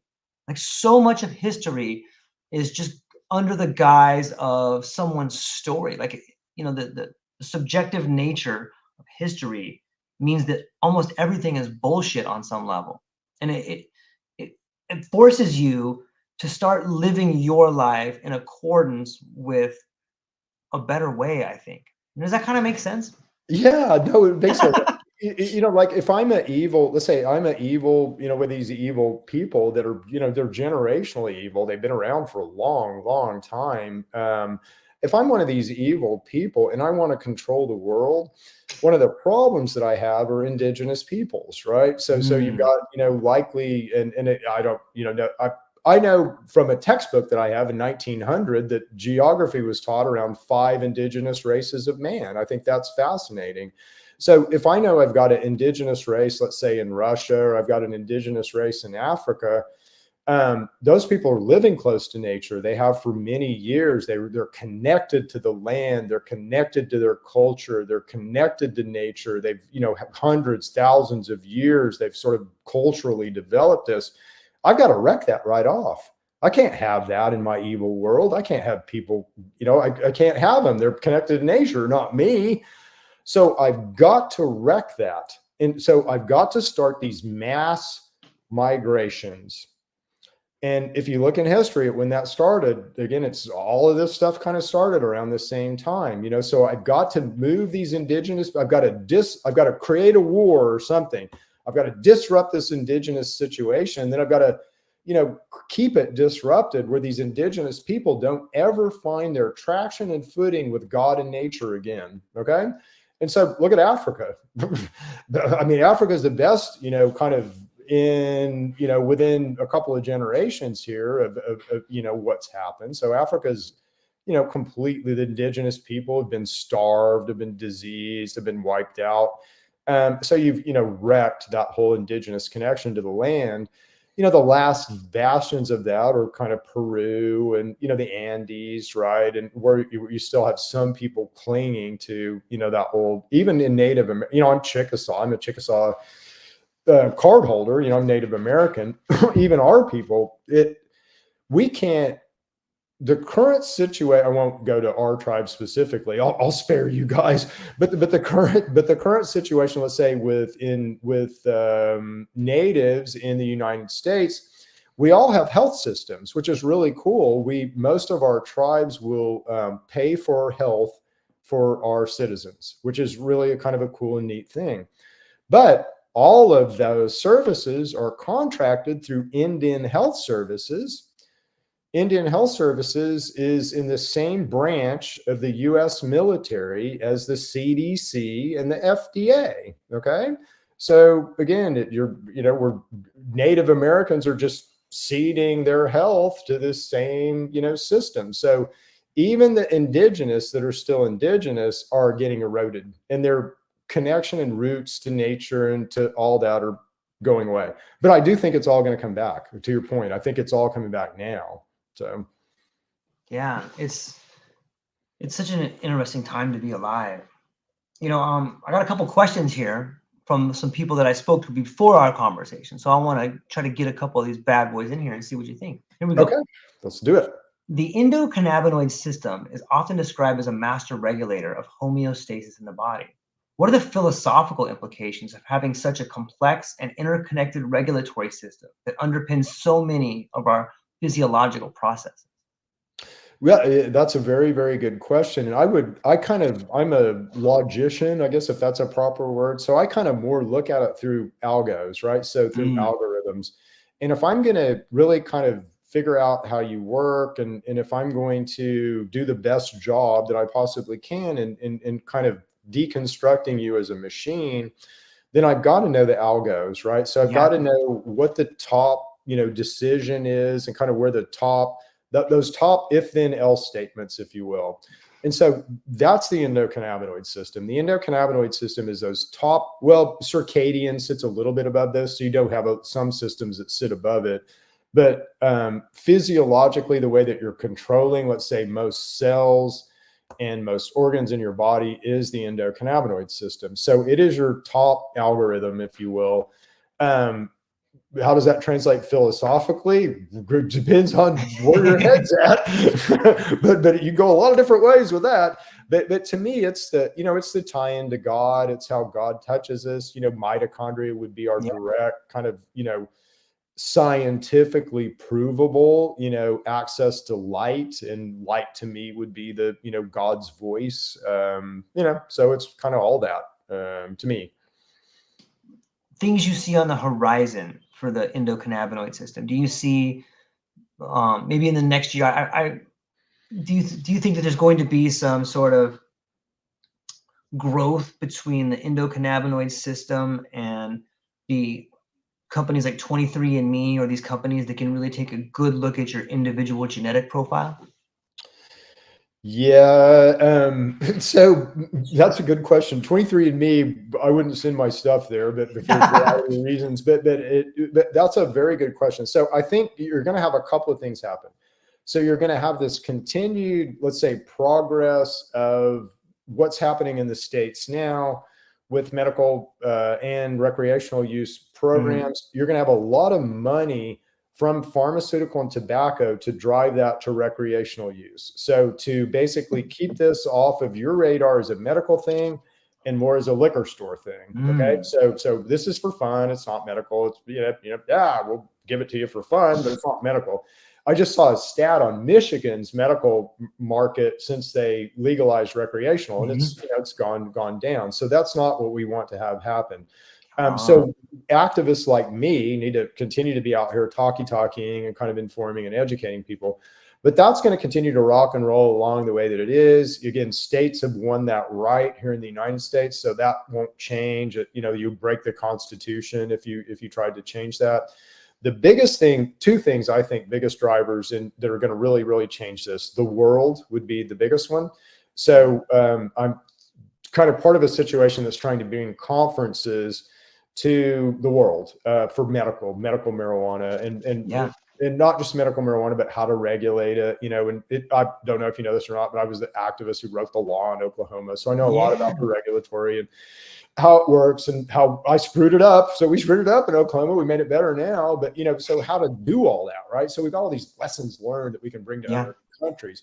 So other countries are going to begin to light up. Other countries are going to be, you know, a country like Thailand is in an interesting position. It's kind of out of control now. As it gets more out of control, it's medical, and they may decide as a government, we want to lead the world in research here. Now, I want them to hire me right away. If they decide to do that, I'd be very excited about that.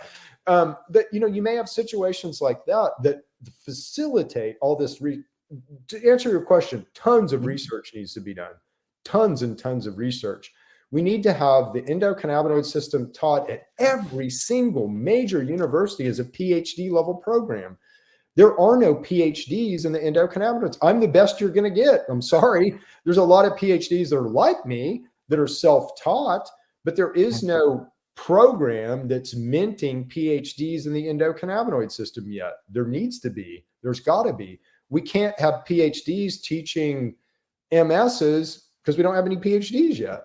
So we've got to change that situation. How do we change that situation? Again, the government needs to be letting grants around this system. I'll tell you a couple of kind of cool stories about, and this is how things can change, but this is the way that they are now. So I was a TEDx speaker in 2022 on the endocannabinoid system. And TEDx is if you've never been through it, you know, it's a very scripted thing. So you give your talk 100 times. It's pretty well scripted by the TED people. I mean, you're saying what you want to say, but they're telling you where to stand, how to say it, you know, all this kind of stuff. And the people that you're talking with hear your talk, God, you know, 20 different times. So yeah, it gets annoying, believe me. So we're in the green room and we're all getting ready to do our TED Talks. And so we're all kind of nervous and everything. Everybody's talking. I go, my TEDx will never see Big TED. All the speakers laughed at me. Ha, ha, ha. Yes, it will, Chip. There's nothing controversial in your thing. Yeah, of course it will. Come, you know, we do the speeches, the videos come out, you know, we all get our videos, you know, we're seeing them go up on Big TED. And everybody's going, where's Chips? Where's Chips? Told you. I mean, it'll never, and it's still not up there and it never will be. Okay. So, and there's a reason for that. You know, we know TED is likely controlled. Again, pharma doesn't necessarily want this information out. You know, so it's still censored. So, you know, that's kind of one thing that happens. I can tell you about our company and everything that we've been through trying to develop from 2014 to, you know, 2022. And we don't even have that company. I got tired of it. I couldn't do it anymore. No joke. I mean, it just, we couldn't make any money. We're just defending ourselves all the time. You know, so that has to change. And and I'm just telling it from my personal experience. Believe me, there's people who've been through similar, if not worse. But I think that is beginning to change now. It is slowly beginning to change. So I had a call with, I won't tell you what pharmaceutical company, but I had a great call with a pharmaceutical company right before this, you know, interview. So they're opening up and beginning to at least, you know, try to steal things from us. Which is good. That's what we need to have happen. You know, pharma and natural products need to come together to build what comes next. And we need their help and they need ours. So yeah, it's a great point.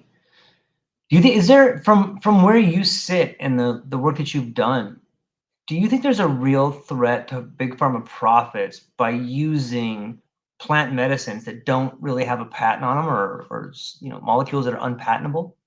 They didn't even worry about this. You know, they did Deshay back in the 90s, you know, so they kind of created their firewalls and stuff, you know, against natural products in the 90s. So they really didn't worry about this much, but I think they're beginning to worry about it now. They're beginning to listen. You know, if you think a drug development company, so, you know, any drug development company, they're customer, once they develop their drug, their customer really isn't you. It's insurance, right? So it's they're selling that drug to insurance, and then insurance is, they're selling that drug to doctors, and they may be selling to doctors too, but they never hear from you. You're not their customer. It's doctors and insurance.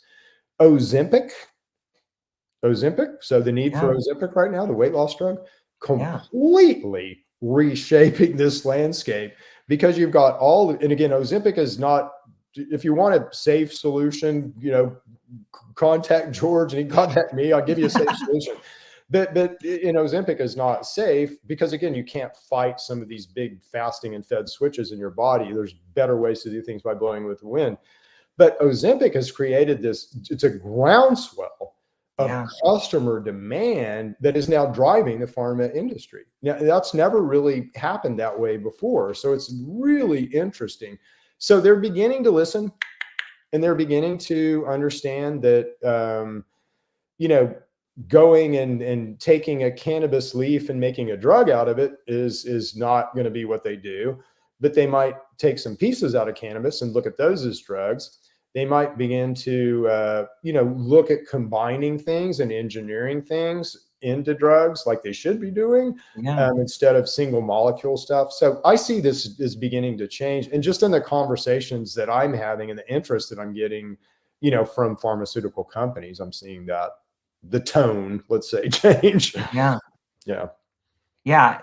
It seems to me that there's so much demand, or at least I see the industry growing at such a pace. I don't see how the pharmaceutical companies cannot want to be involved in something that's good for people and something that's helping people. And the results are undeniable when you look at PTSD and different types of plant medicines. Like it's just changing people's lives in a way that is good for them, good for their family, good for their community, and good for the planet. I can't imagine a pharmaceutical company not wanting to be a part of that unless it threatened them somehow. Yeah, and that's the question, so, why wouldn't you, is it threatening, and why is it threatening? Why Yeah. is, helping you with your health and kind of creating a better you threatening? It shouldn't Yeah. be. Yeah, we should Yeah. all be rowing the boat in the same direction. And to your point, I think part of the Great Awakening, part of what we're going through is, coming to the realization that very realization that we just mentioned, that, Yeah. again, if their motives were good, they wouldn't be behaving in the way that they are. So that must indicate their motives are not good. And they're not. Yeah. Some of them. There's Yeah. certainly good pharma companies. I'm not, Sure. yeah, but they're Yeah. bad ones too. Yeah. It's interesting how all of these, most people don't know this, but at the end of World War II, a company there was a big giant German conglomerate called IG Farben. And a lot of these, let's say, companies that we're talking about modeled their existence off of IG Farben. So IG Farben, Monsanto would have had its genesis in IG Farben. Yeah. Bayer is, would be still part of IG Farben. A lot of the big, let's say, food companies and agricultural companies would have had their genesis or could tie back to IG Farben. And these companies are still connected and still kind of, if you look at I don't know if you've seen the aggregate of the food companies, they all roll up to 4 or 5 different companies. Yeah. Same with, big agriculture and everything. So all companies will roll up to these IG Farben-like companies. So it makes you wonder, I mean, did somebody just take that World War II model and we're still living under it with these corporations? And, would any of these corporations kind of have a similar attitude and similar motivation that we're talking about? And likely, yes, and that's, and, they're all kind of conglomerated now in these big, BlackRock type organizations. So easy to control, easy to set an agenda, easy to set an agenda all through hundreds and thousands of companies if you control the parent. So. Yeah. In some ways, it makes me, if you read Viktor Frankl's book, Man's Search for Meaning, or you do any research on some of the medical experimentation that was done on humans at that time, it kind of echoes COVID a little bit. Like, to see that there are these certain types of vaccines that are rolled out that don't have any testing or hardly any testing, and they're given to wide groups of people, control groups, and it's so mind blowing and shameful. Although I can see the reasons why people would do it, to have a, a real time medical experiment on unknowing people. Like the benefits and the information you could get from that are probably incalculable. You can learn so much from doing that. And I think that is what the idea was when they experimented on humans in World War II. And it's probably been going on. Like if you look at the Tuskegee experiment, or some people say things about HIV. Like you can see that this real-time COVID. experimentation hasn't changed. Like it's continued. I don't know that IG Farben was really ever dismantled, or at least not that model. Like it's happening today. I completely agree with you. COVID, I would say, is an experiment.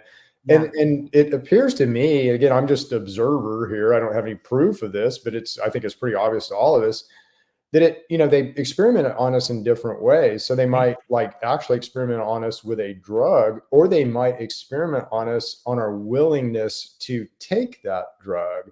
So, can I manipulate you into getting a COVID jab? And how much of the population, can I manipulate into that? And I think they play these games for future, to see how they can influence. Again, it's all about that cue, right? So it's all about your and my collective consciousness.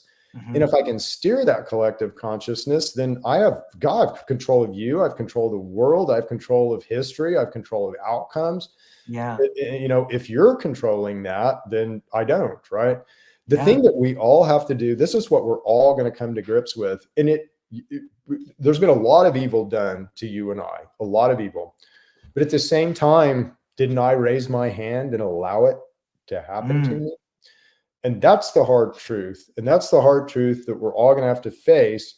But as we face that truth, we will make change. We will say, yeah, I did that, but boy, fool me once, but you ain't never going to fool me again. I ain't never going to let that happen to me again.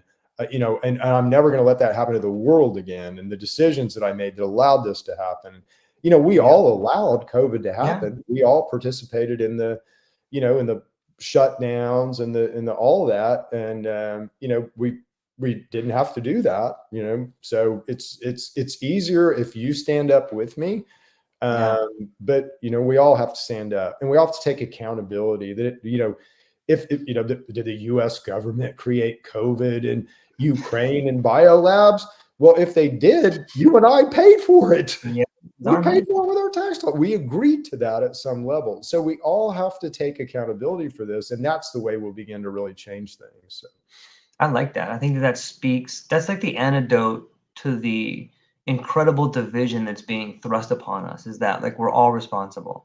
And responsibility doesn't have to be a bad word. It can just mean the ability to respond. And when you look at it from that angle, it kind of empowers you. Like, oh, it's our tax money that's going to bomb people. I paid for that. I don't want to pay for that, or what? Why? We're going to pass how much money to go to Israel and Ukraine right now? 91 billion? What about all the people that are homeless? What about our country? And it's that idea of, okay, well, you know what? Maybe I'll quit my job. How about that? I won't pay any tax money. You know what I mean? Or how about, instead of consuming stuff on Twitter, I'll make my own podcast. I'll stop consuming their entire narrative and I'll create my own. And people will be like, what's that going to do? You'd be surprised what it would do. It'll change the way you see the world. And you as an individual, your frequency, your resonance, it's contagious. You could smile, if you could talk to cool people, it changes, man. It changes everything. Do we really need money? I mean, imagine if you could eliminate money and just create a barter system that was, fair trade, right? So we're talking about these ideas now because these ideas are coming, and we're all, what are we going to put in our queue? So what will the pharmaceutical system look like that we all want? Well, we're all making that decision now. That's why we're having these conversations, which is really cool. Yeah. It's maybe this is what freedom looks like. Freedom is work. Freedom is, freedom is not sitting back and letting someone else make my decisions for me. Freedom is discerning through every one of those decisions with copious amounts of information and then making a really informed decision. And that's work. And a lot of us quit. We Yeah. just, and I mean, generationally, our parents and our parents before Yeah. us, I did. I wasn't awake 10 years ago, not Yeah. like I am now. I Yep. quit. I gave up, I bought into the system. I Yep. make money, play golf, go on vacations, raise a family. Uh, Yeah. a lot of us do that, but a lot of us are waking up. So that's the cool thing. The majority of us are waking up. It's Yeah. interesting when you look at polls, right? So you look at, political polls is the best way Hmm. to see this. And I'll go, live in Oklahoma. So Oklahoma is a very conservative state. I'll go around and talk to people and, what do you think about this? What do you think about this? What do you think about this? And so I'll kind of do my own poll. I'm a math Yeah. guy, right? So I know how to do that. And then you look at polls on the same subjects. It's like, that's not what everybody around me thinks. And, that Yeah. might be what people, and you Totally. sort of go to this, that's what people in New York or Hawaii think, right? But no, because you're doing the same thing I'm doing. You're going, well, people think like me, but it must be those people in Oklahoma that skew these polls, right? We all think alike. It's so Yeah. easy to unite us. It takes so much work to divide. You have to have Right. polls, you have to have political elections, so you have to work to divide. Hopefully they'll just run out of gas. That'd be the best thing, George. Well, I think that's why the financial system is breaking, is that the narrative is breaking. And those two, you can't control a population if you can't control the narrative. And like that's what's breaking down is people see the division, they see the bullshit, and then they see all the money going away. Like, wait a minute, that's ours. And oh, it's this immigrant's fault. No, it's the white guy's fault. No, it's the black guy's fault. No, it's the trans people's fault. No, all of us are being divided against the people that are taking all the money. Like it's not that hard to see. And it's not like this hasn't happened before, like international finance or national finance. But yeah, I do. I agree. I think we're waking up and we're going to see some Yeah, really unification. one of the most, and again, I don't want to pick on Yeah. any organization. Yeah, let's do it. say, Go ahead. if you know of this, man that I'm going to speak of, then you'll know, what organization he was a part of. And there's lots of good people, let's say, that are in that organization. But there was a guy named Albert Pike that wrote a letter, and Albert Pike Yeah. was instrumental in my Chickasaw Nation, our treaties with the U.S. government. So he was actually the attorney that represented a lot of Indian I didn't know tribes. that. But he wrote letters, and he wrote letters to, let's say, peers in his organization. And one of the letters that he wrote described 3 world wars. This was in 1871. 3 world wars. And he described World War One just down to the parties involved and down to the outcomes perfectly. He described World War II in the same manner.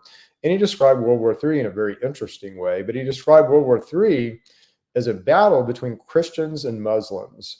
And aren't we seeing that set up right now?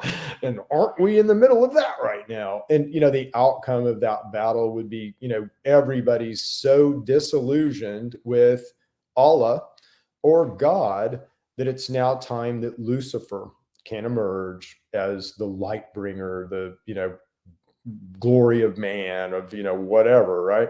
So there's a plan that these people have, that's a long running plan. Some of us have spent a lot of time wrecking that plan, which has been kind of Yeah. fun. But it's and again, it's going to be interesting to see how this all turns out. But we're kind of we're right at that moment now. We're really right in the crosshairs right now. Spiritually, energetically, I think that eclipse was an interesting thing. Yeah. The sun every 11 years will change polarity. So it'll go from, let's say, a plus to a minus, or from a minus to a plus. Does that matter here? Does that mean energy is more favorable in one direction or another? Maybe, likely. So I think we're just I think we're going to see a lot of change, let's say from April 8th forward, pretty rapidly, which will be pretty cool. Yeah, me too. Our good friend Clint Kyle says Albert Pike and James Bowie, Arkansas boys and Freemasons. yeah, there you go. Yeah. So you name the organization. And there's a lot of good people, in that organization. But if I want to kind of control things, that's a good organization to use to do so. So I would just say that. Boy, we went way away from the endocannabinoid. Wow. That's what it's fun though. It's like good conversations, and I think that a good conversation is like a stream that flows from the mountain to the ocean. It just finds its way. So, Agree.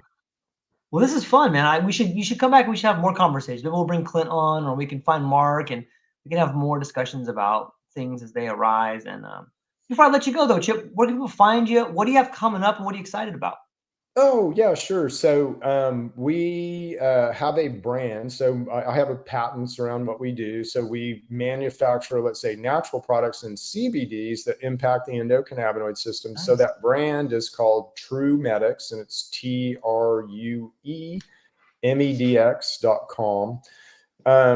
I have a lot of intellectual property. So I work and I'm always looking, let's say, for open-minded pharmaceutical companies to work with.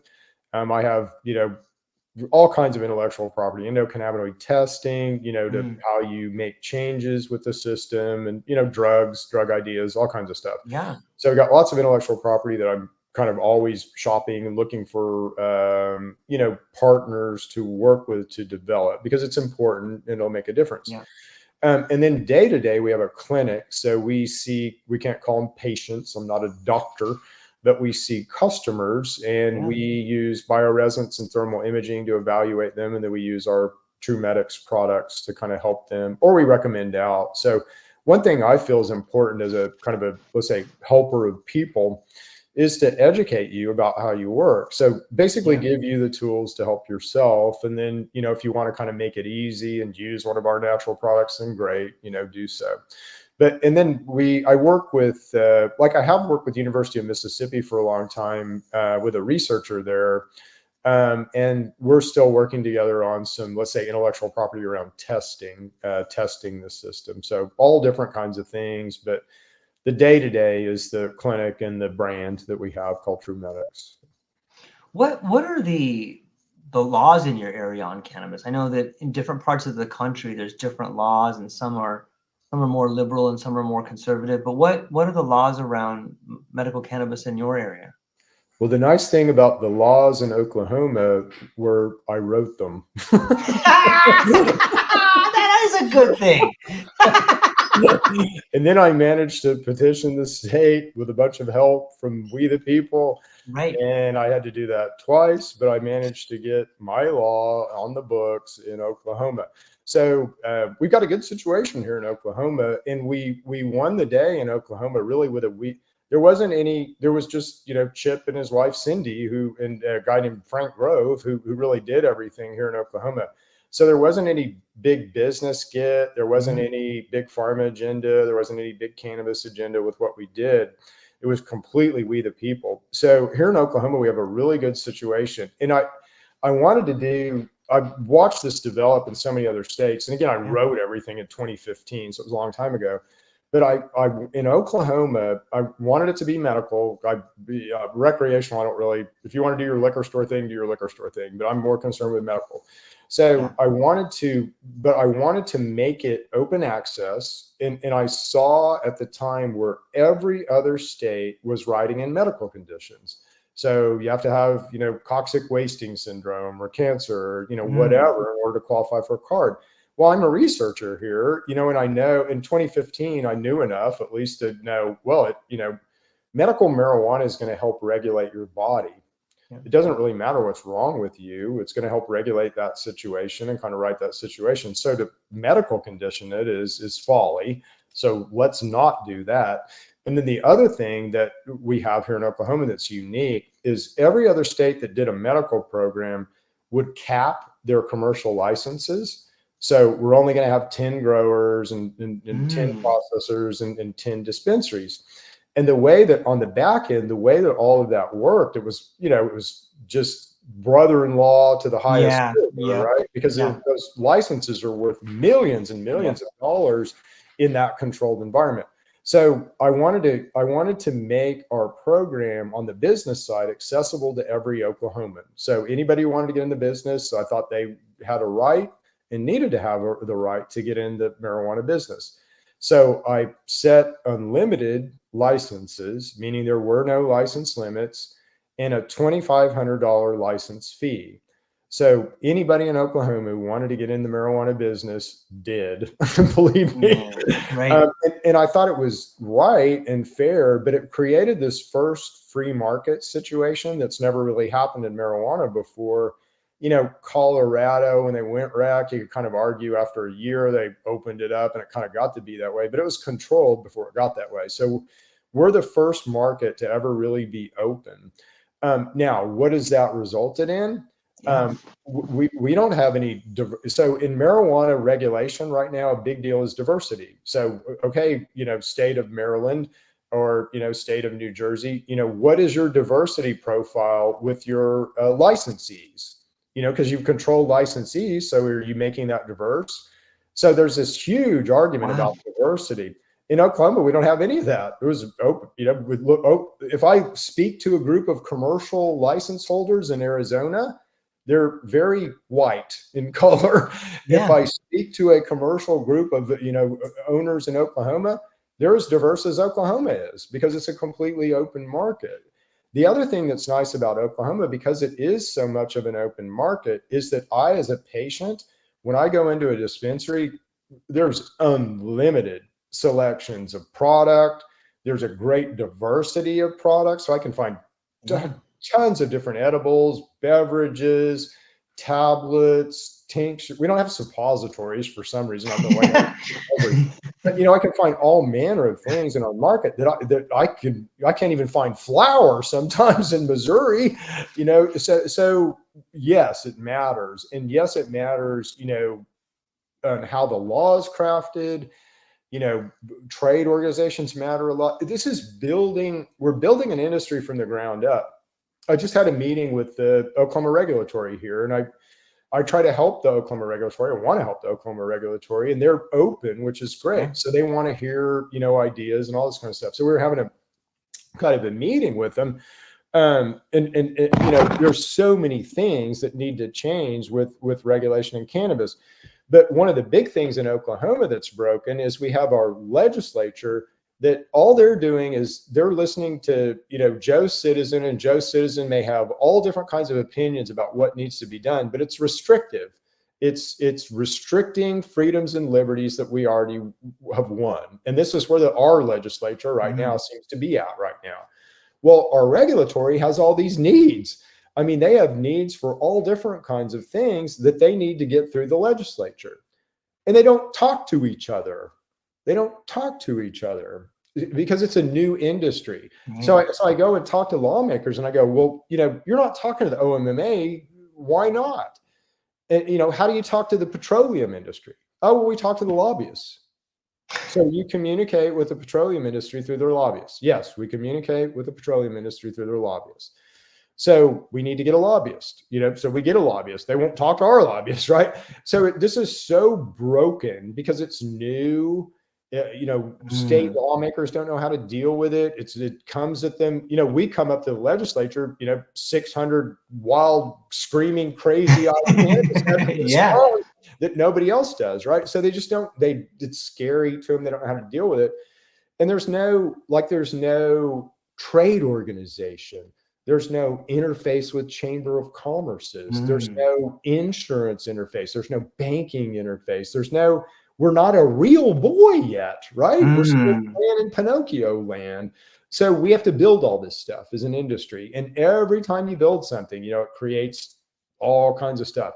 But minimally, legislatures need to be talking to regulatories in order to properly build this because it is so new and dynamic and different, and it's different than any other industry. So, what an amazing idea to have open markets. And all I can think about is, well, I mean, I think about a lot of different things, but when you bring up that specific point about having an open market for cannabis and not needing diversity, like it kind of just shows you how much of a scam on some level that is. Like, just open it up to everybody. No, because then you can't control it. Like, it's crazy to me. Just open it up. Let the best people play. Let's see what happens. Let's have the best product. Let's have the best service.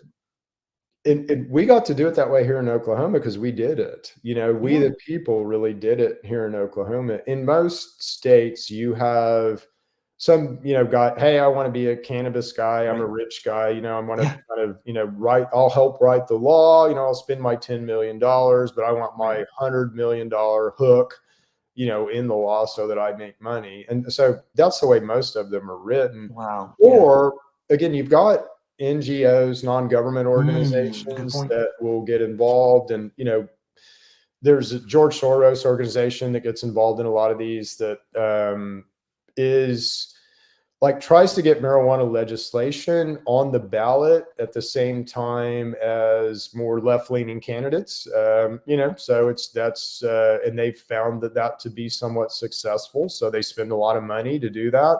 And then they spend a lot of money to influence legislation. So, is that bad? I think it's bad, but it's legal right now. Yeah. Yeah. So a quick story about Oklahoma. Yeah. Please, So, man. Let's hear it. so in Oklahoma, we kind of won the day here. I mean, it's the first time it's ever happened, been, idiot led, because I led it, but we, the people, let's say, led, where we've really kind of won the day. And, we've gotten what we want. So it's never really happened that way. Any other state, nothing like this has ever even happened in Oklahoma before, which is kind of cool. So we have this groundswell that caused change, right? So we could do this through initiative petition. We kind of work around our legislature with petitioning. So we did that. We got what we wanted, this open market thing. Well, right off the bat, the powers that be, let's say, tried to wreck it by going the opposite way. Oh, let's just do nothing. So I put the regulation of marijuana at the Oklahoma State Department of Health. Oklahoma State Department of Health issues licenses for all manner of health things. So if you want to, let's say you wanted to become a tattoo artist and have a tattoo parlor, health would come out and inspect your parlor. They'd interview you in the presence of your parlor. And then they, based on that interview and everything, afterwards, they grant you your license. Same with, let's say, home care administration, same with hair cutting. Every single license that they issue required an inspection, an interview, and then a letting of the license, except marijuana. They decided to just do that with nothing. Oh, let's give you a license.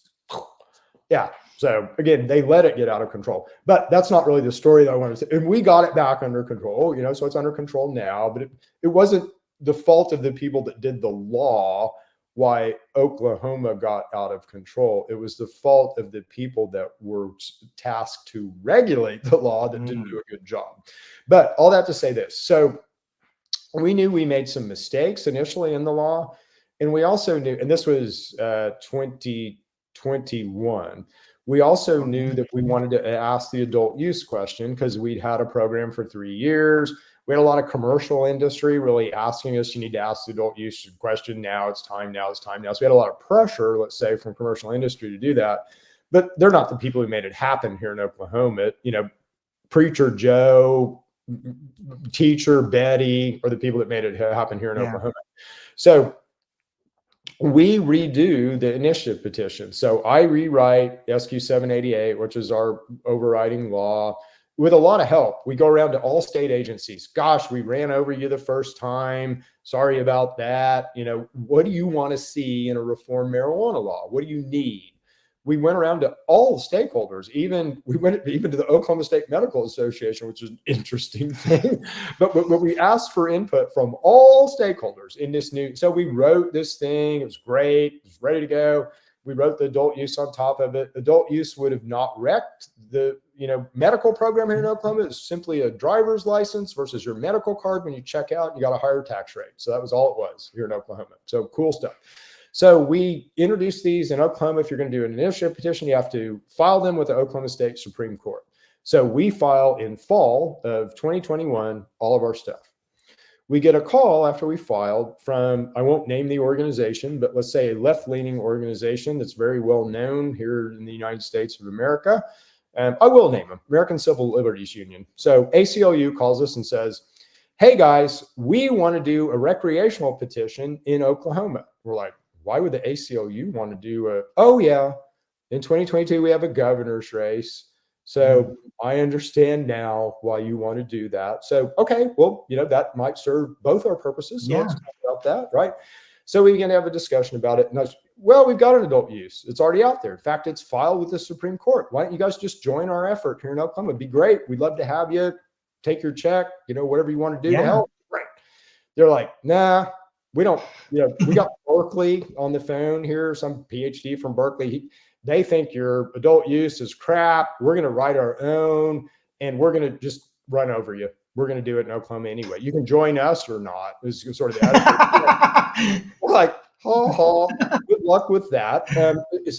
But interestingly, they file in early 2022. We filed again 3 months before they did. They get released by the Oklahoma State Supreme Court before we do. So they're in the field before we are with a petition about reforming marijuana before we are. So we get lost. We pulled our petitions. There's no way we're going to compete with their million dollar money truck, which they came in and ran over us with. So they quickly got their signatures. Again, they're driving to get on the ballot in November. Well, we made sure they didn't get on the ballot in November. And again, there's ways that we did that, but we made sure they didn't make the ballot in November. They ran over us with their money truck. We'll make sure you don't make the ballot in November. So they had no influence on our November election. Our governor decided to put them naked on the ballot, only question on the ballot, in March of 2023. So March of 2023. Wow. The adult use, and this was an out-of-state written question, did not respect our program at all. And believe me, we spent a lot of time telling people that, all right? So this was naked on the ballot in March of 2023. I've polled adult use in Oklahoma since 2014. So it always polls at 45%, 45%. So these guys could have made it happen if they could have gotten 5% through advertising or whatever. But they didn't realize, I guess, that they needed to work with us and that they weren't going to do this here in Oklahoma. So again, Preacher Joe and school teacher Betty and, a lot of people around Oklahoma, let's say, got personal phone calls that this would not be the right thing to do. That got 38% at the ballot box, and it didn't pass one Oklahoma county, which, we have major cities in Oklahoma, and it should have easily passed the two counties with our major cities, and it didn't pass any county in Oklahoma. So it illustrates that people are kind of awake. Certainly in Oklahoma they are, but they're awake about this. They're discerning. They're not just taking the cue right off. They're kind of doing the work. They're exercising their freedom, as you and I talked about. And they are discerning through this difference. They're not biting right off at adult use. They're thinking about it and making a proper decision, which is awesome. And it's the first time marijuana stood naked on a ballot. And sadly, it got trashed on the ballot, 62% no.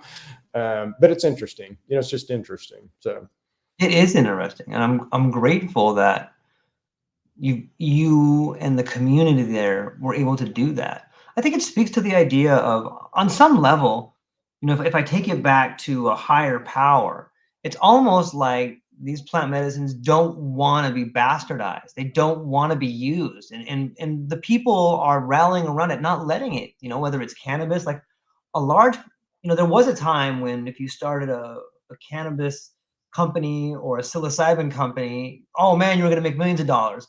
But everybody who's trying to really go that way, at least in like the psilocybin industry, finds themselves at the sharp end of a stick. It doesn't like it. There is some sort of natural block against it being bastardized in a way that is strictly for profit. I love that, and it sounds to me like your community did an amazing job at outreach and defeating something that wasn't in the interest of the people. I mean, you should be. Do you go and talk to other individuals and communities that are setting up their laws in their state? It actually interesting you say that. So we're looking at a kind of a conference structure that would be a medical marijuana conference that we'd bring to other countries, but that would interface with the government when we brought it to a country. And Thailand is the first one that we're looking at. And Thailand is a lot like Oklahoma. So Thailand was very, let's say, generous in how they rolled out their medical marijuana program. And you've got a lot of greedy people that have taken advantage of that and really kind of, it's somewhat out of control. but like bringing to Thailand, to their government, a group of, let's say, regulators and people that have had that same situation and got it under control for lessons learned and advice, we think is going to be a huge thing. And then compare and contrast that to a country like Japan, which we may also be bringing a medical conference to. Japan is still closed. If I get, let's say caught with, THC marijuana in Japan, it's, 7-year prison sentence. So that's a different conference. So that conference is very gentle, with the government. That conference is talking to the government about how we set up, your regulatory, here's some lessons learned from the United States. We got 44 horrible examples of how to do it wrong. Some of us have learned how to do it right. So, we can bring all those lessons learned. We can save you so much time and money and expense and, headache and heartache. So it feels like we're kind of beginning to, promote, let's say the wind is blowing where some of this can get out to the world. The United States is, Schedule 3, I think, is going to be the big driver in the United States and sort of changing things. And, it'll bring in pharma, which is scary. But at the same time, someone like me, I can't get very far without money, right? So I need, and at the same time, I realize in the conversations that we're having that money shouldn't be the thing, right? In a perfect world, I tell you what I need, you give it to me, and I sort of produce, what I say I'm going to produce. But our world doesn't work that way right now. So I'm very limited in, I can get pretty far in theory. I want to get pretty far in practice. And I can't, because of sort of resource, let's say, constraints. And it doesn't really have to be money. It could be lab. Somebody could walk in and give me a lab. That'd be great. I could rock and roll. But a lot of us, let's say, that are trying to drive these changes are just waiting. We're waiting for our pharma partner. We're waiting for our resources. We're waiting for the lid to come off this where we can really go. And, we'll change the world when that happens. Yeah.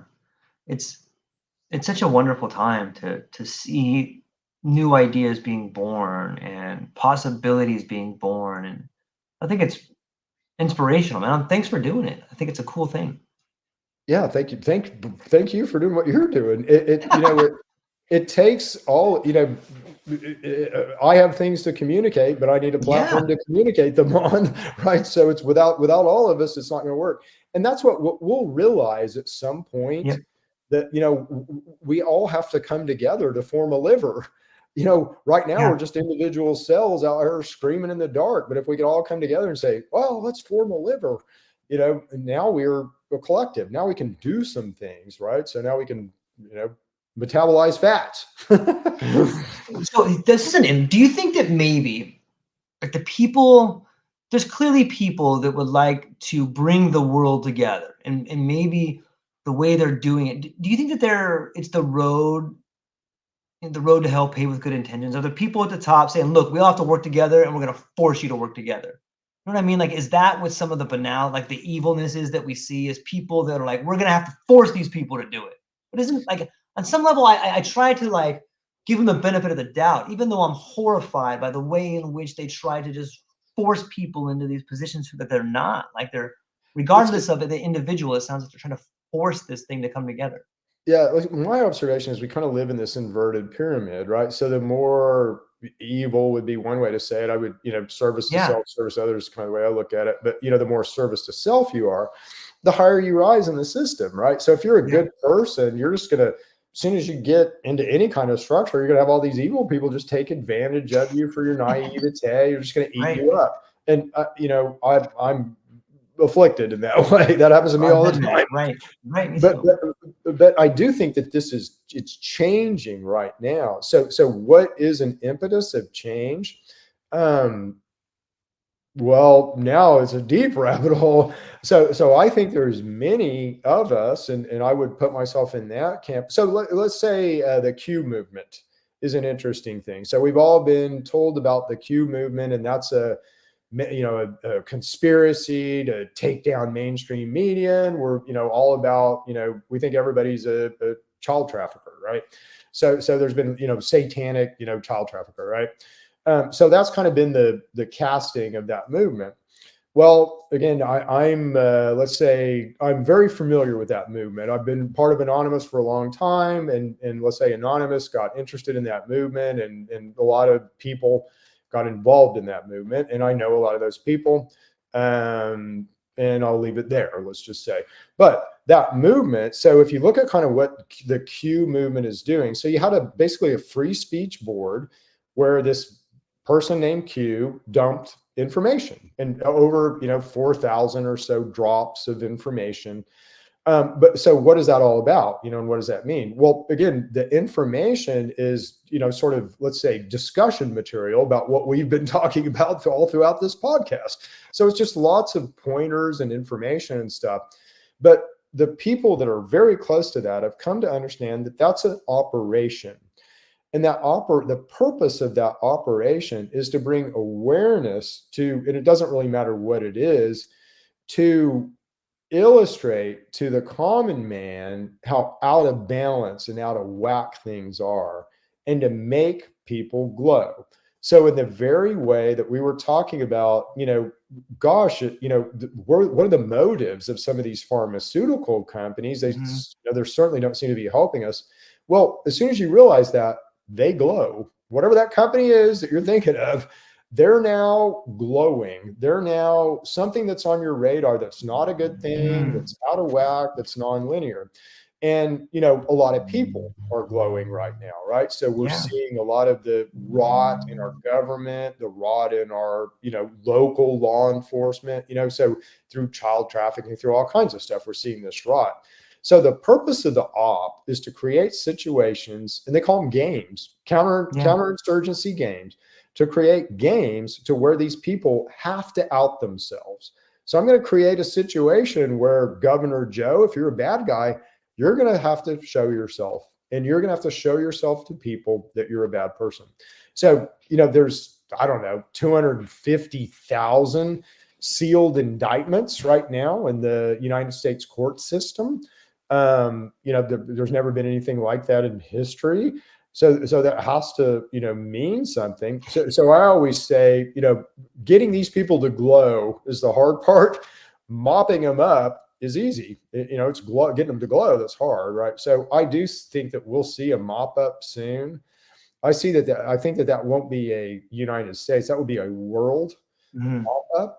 It's already happening. It's already, if you are, let's say, if you really know the details of everything that's going on, there's absolutely very hard signs that, this is happening now. Like, BlackRock. So, BlackRock likely went bankrupt a couple of years ago.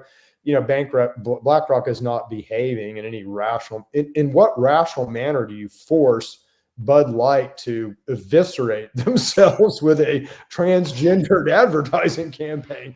And that believe me, that guy wasn't the guy who, came up with that, the CEO of Bud Light, right? So that came from up above, let's say. So you're already seeing, some of this begin to manifest. But, politically, things have to be right. They're not right now, but hopefully they will be right soon. You've got to see kind of the world align. I am as kind of un-American as this sounds, and I'm as red, white, and blue as the next guy, believe me. But I don't really think Russia is a bad guy. I don't necessarily trust Russia, but if you look at if China started putting biolabs in Mexico on our border, right? Well, of course we'd smack them. I think we'd go smack them. Right? Yeah. I heard some. Yeah. I'm sorry. Oh no, we've gone far afield from the cannabinoid system. It's interesting. One of the guys I like to listen to sometimes, this guy Matthew Ehret, and he breaks down the world in a fashion that is oligarchs versus governments, and he paints some pretty interesting pictures about how you can have a couple different systems that are emerging, and one is like the system of the oligarchs, and one of them is more of a governmental system. And if you look at Russia as sort of a government system that relies on the idea of sovereignty, like that is a system that a lot of other people don't want to have. And I'm curious, like I can see both of those sides, and I guess my question is, do they lead to the same thing? You know what I mean? Is it the level of corruption, or do you got any take on that? Sovereignty is a powerful word, and I Yes. anybody listening to this, claim your sovereignty. And what I mean by that is claim your capital S godhood, your sovereignty as a being, your incorruptibility.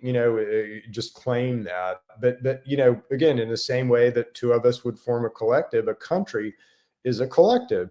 And if a country is not sovereign, then it's a slave. Mm. It's just that simple. I mean, if you're not a sovereign country, then you're, led around by something else, not your sovereignty. So a country has to be based on its sovereignty. Russia still holds its indigenousness. And I think that's very threatening to these people that want to divide us, right? So I can't enslave you if you're an indigenous people. It's really hard to do. I can enslave you if I dishome you, if I disgorge you, if I move you from Russia to, Mexico. Well, now I can enslave you. That's happened around the world, so many times, it's just incalculable. And if you look at the, hidden hand behind all of that, it's always the same people. So, but Russia's just an interesting place in history. And it's kind of, it's maintained a lot of its culture and indigenousness, through Christianity even. So, the Russian Orthodox Church is different, than the Western Church, let's say. So anyway, they're interesting. But if I'm a bad guy, and I'm kind of a European bad guy, they must be toppled. They cannot stand the way that they are. And you see that attitude just everywhere, even when it's folly. It's just this hatred of Russia just permeates our military and, government and, British government, UK, EU. And why? They're an imperial bloc. They're a sovereign nation that stands in my, imperial quest. So Ukraine's a good way to take them out, isn't it? Yeah, I agree.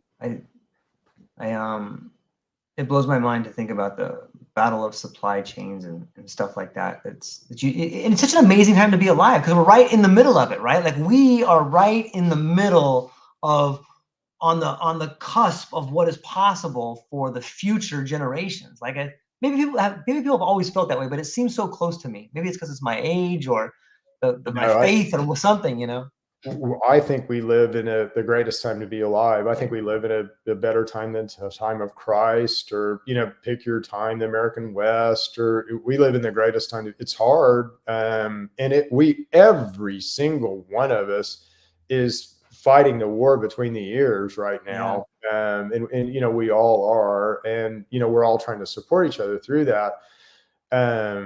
It's interesting though. And I think, I believe I got knowledge from God, really, about the endocannabinoid system, and I'm open to that. And I continue to kind of be, let's say, led in my research and kind of what I'm looking at. And I look at all different manner of stuff, but human function. But I believe I'm led, and I just, I don't believe that God would have led me to the knowledge that I have without that culminating, in some way. And I think there's a lot of people out there like me, and you're likely like me down your lane, right? So you probably feel led and have knowledge and, feel like you're doing exactly what God wants you to do right now. So the more of us that get together, the more of us that have these conversations, the more that we'll change it. But you can't wait for someone else to do it. That's right. We have to change the world. We have to break this system. We have to rebuild these institutions. So, yeah, I love it. I think every one of us becoming the best versions of ourselves is the answer. We find each other and we get stronger and stronger. We build a better way through it. So, man, this is so much fun. I apologize if I took you down some places you didn't want to go, but I really enjoyed the conversation, and I think it's fun, and I think it's necessary.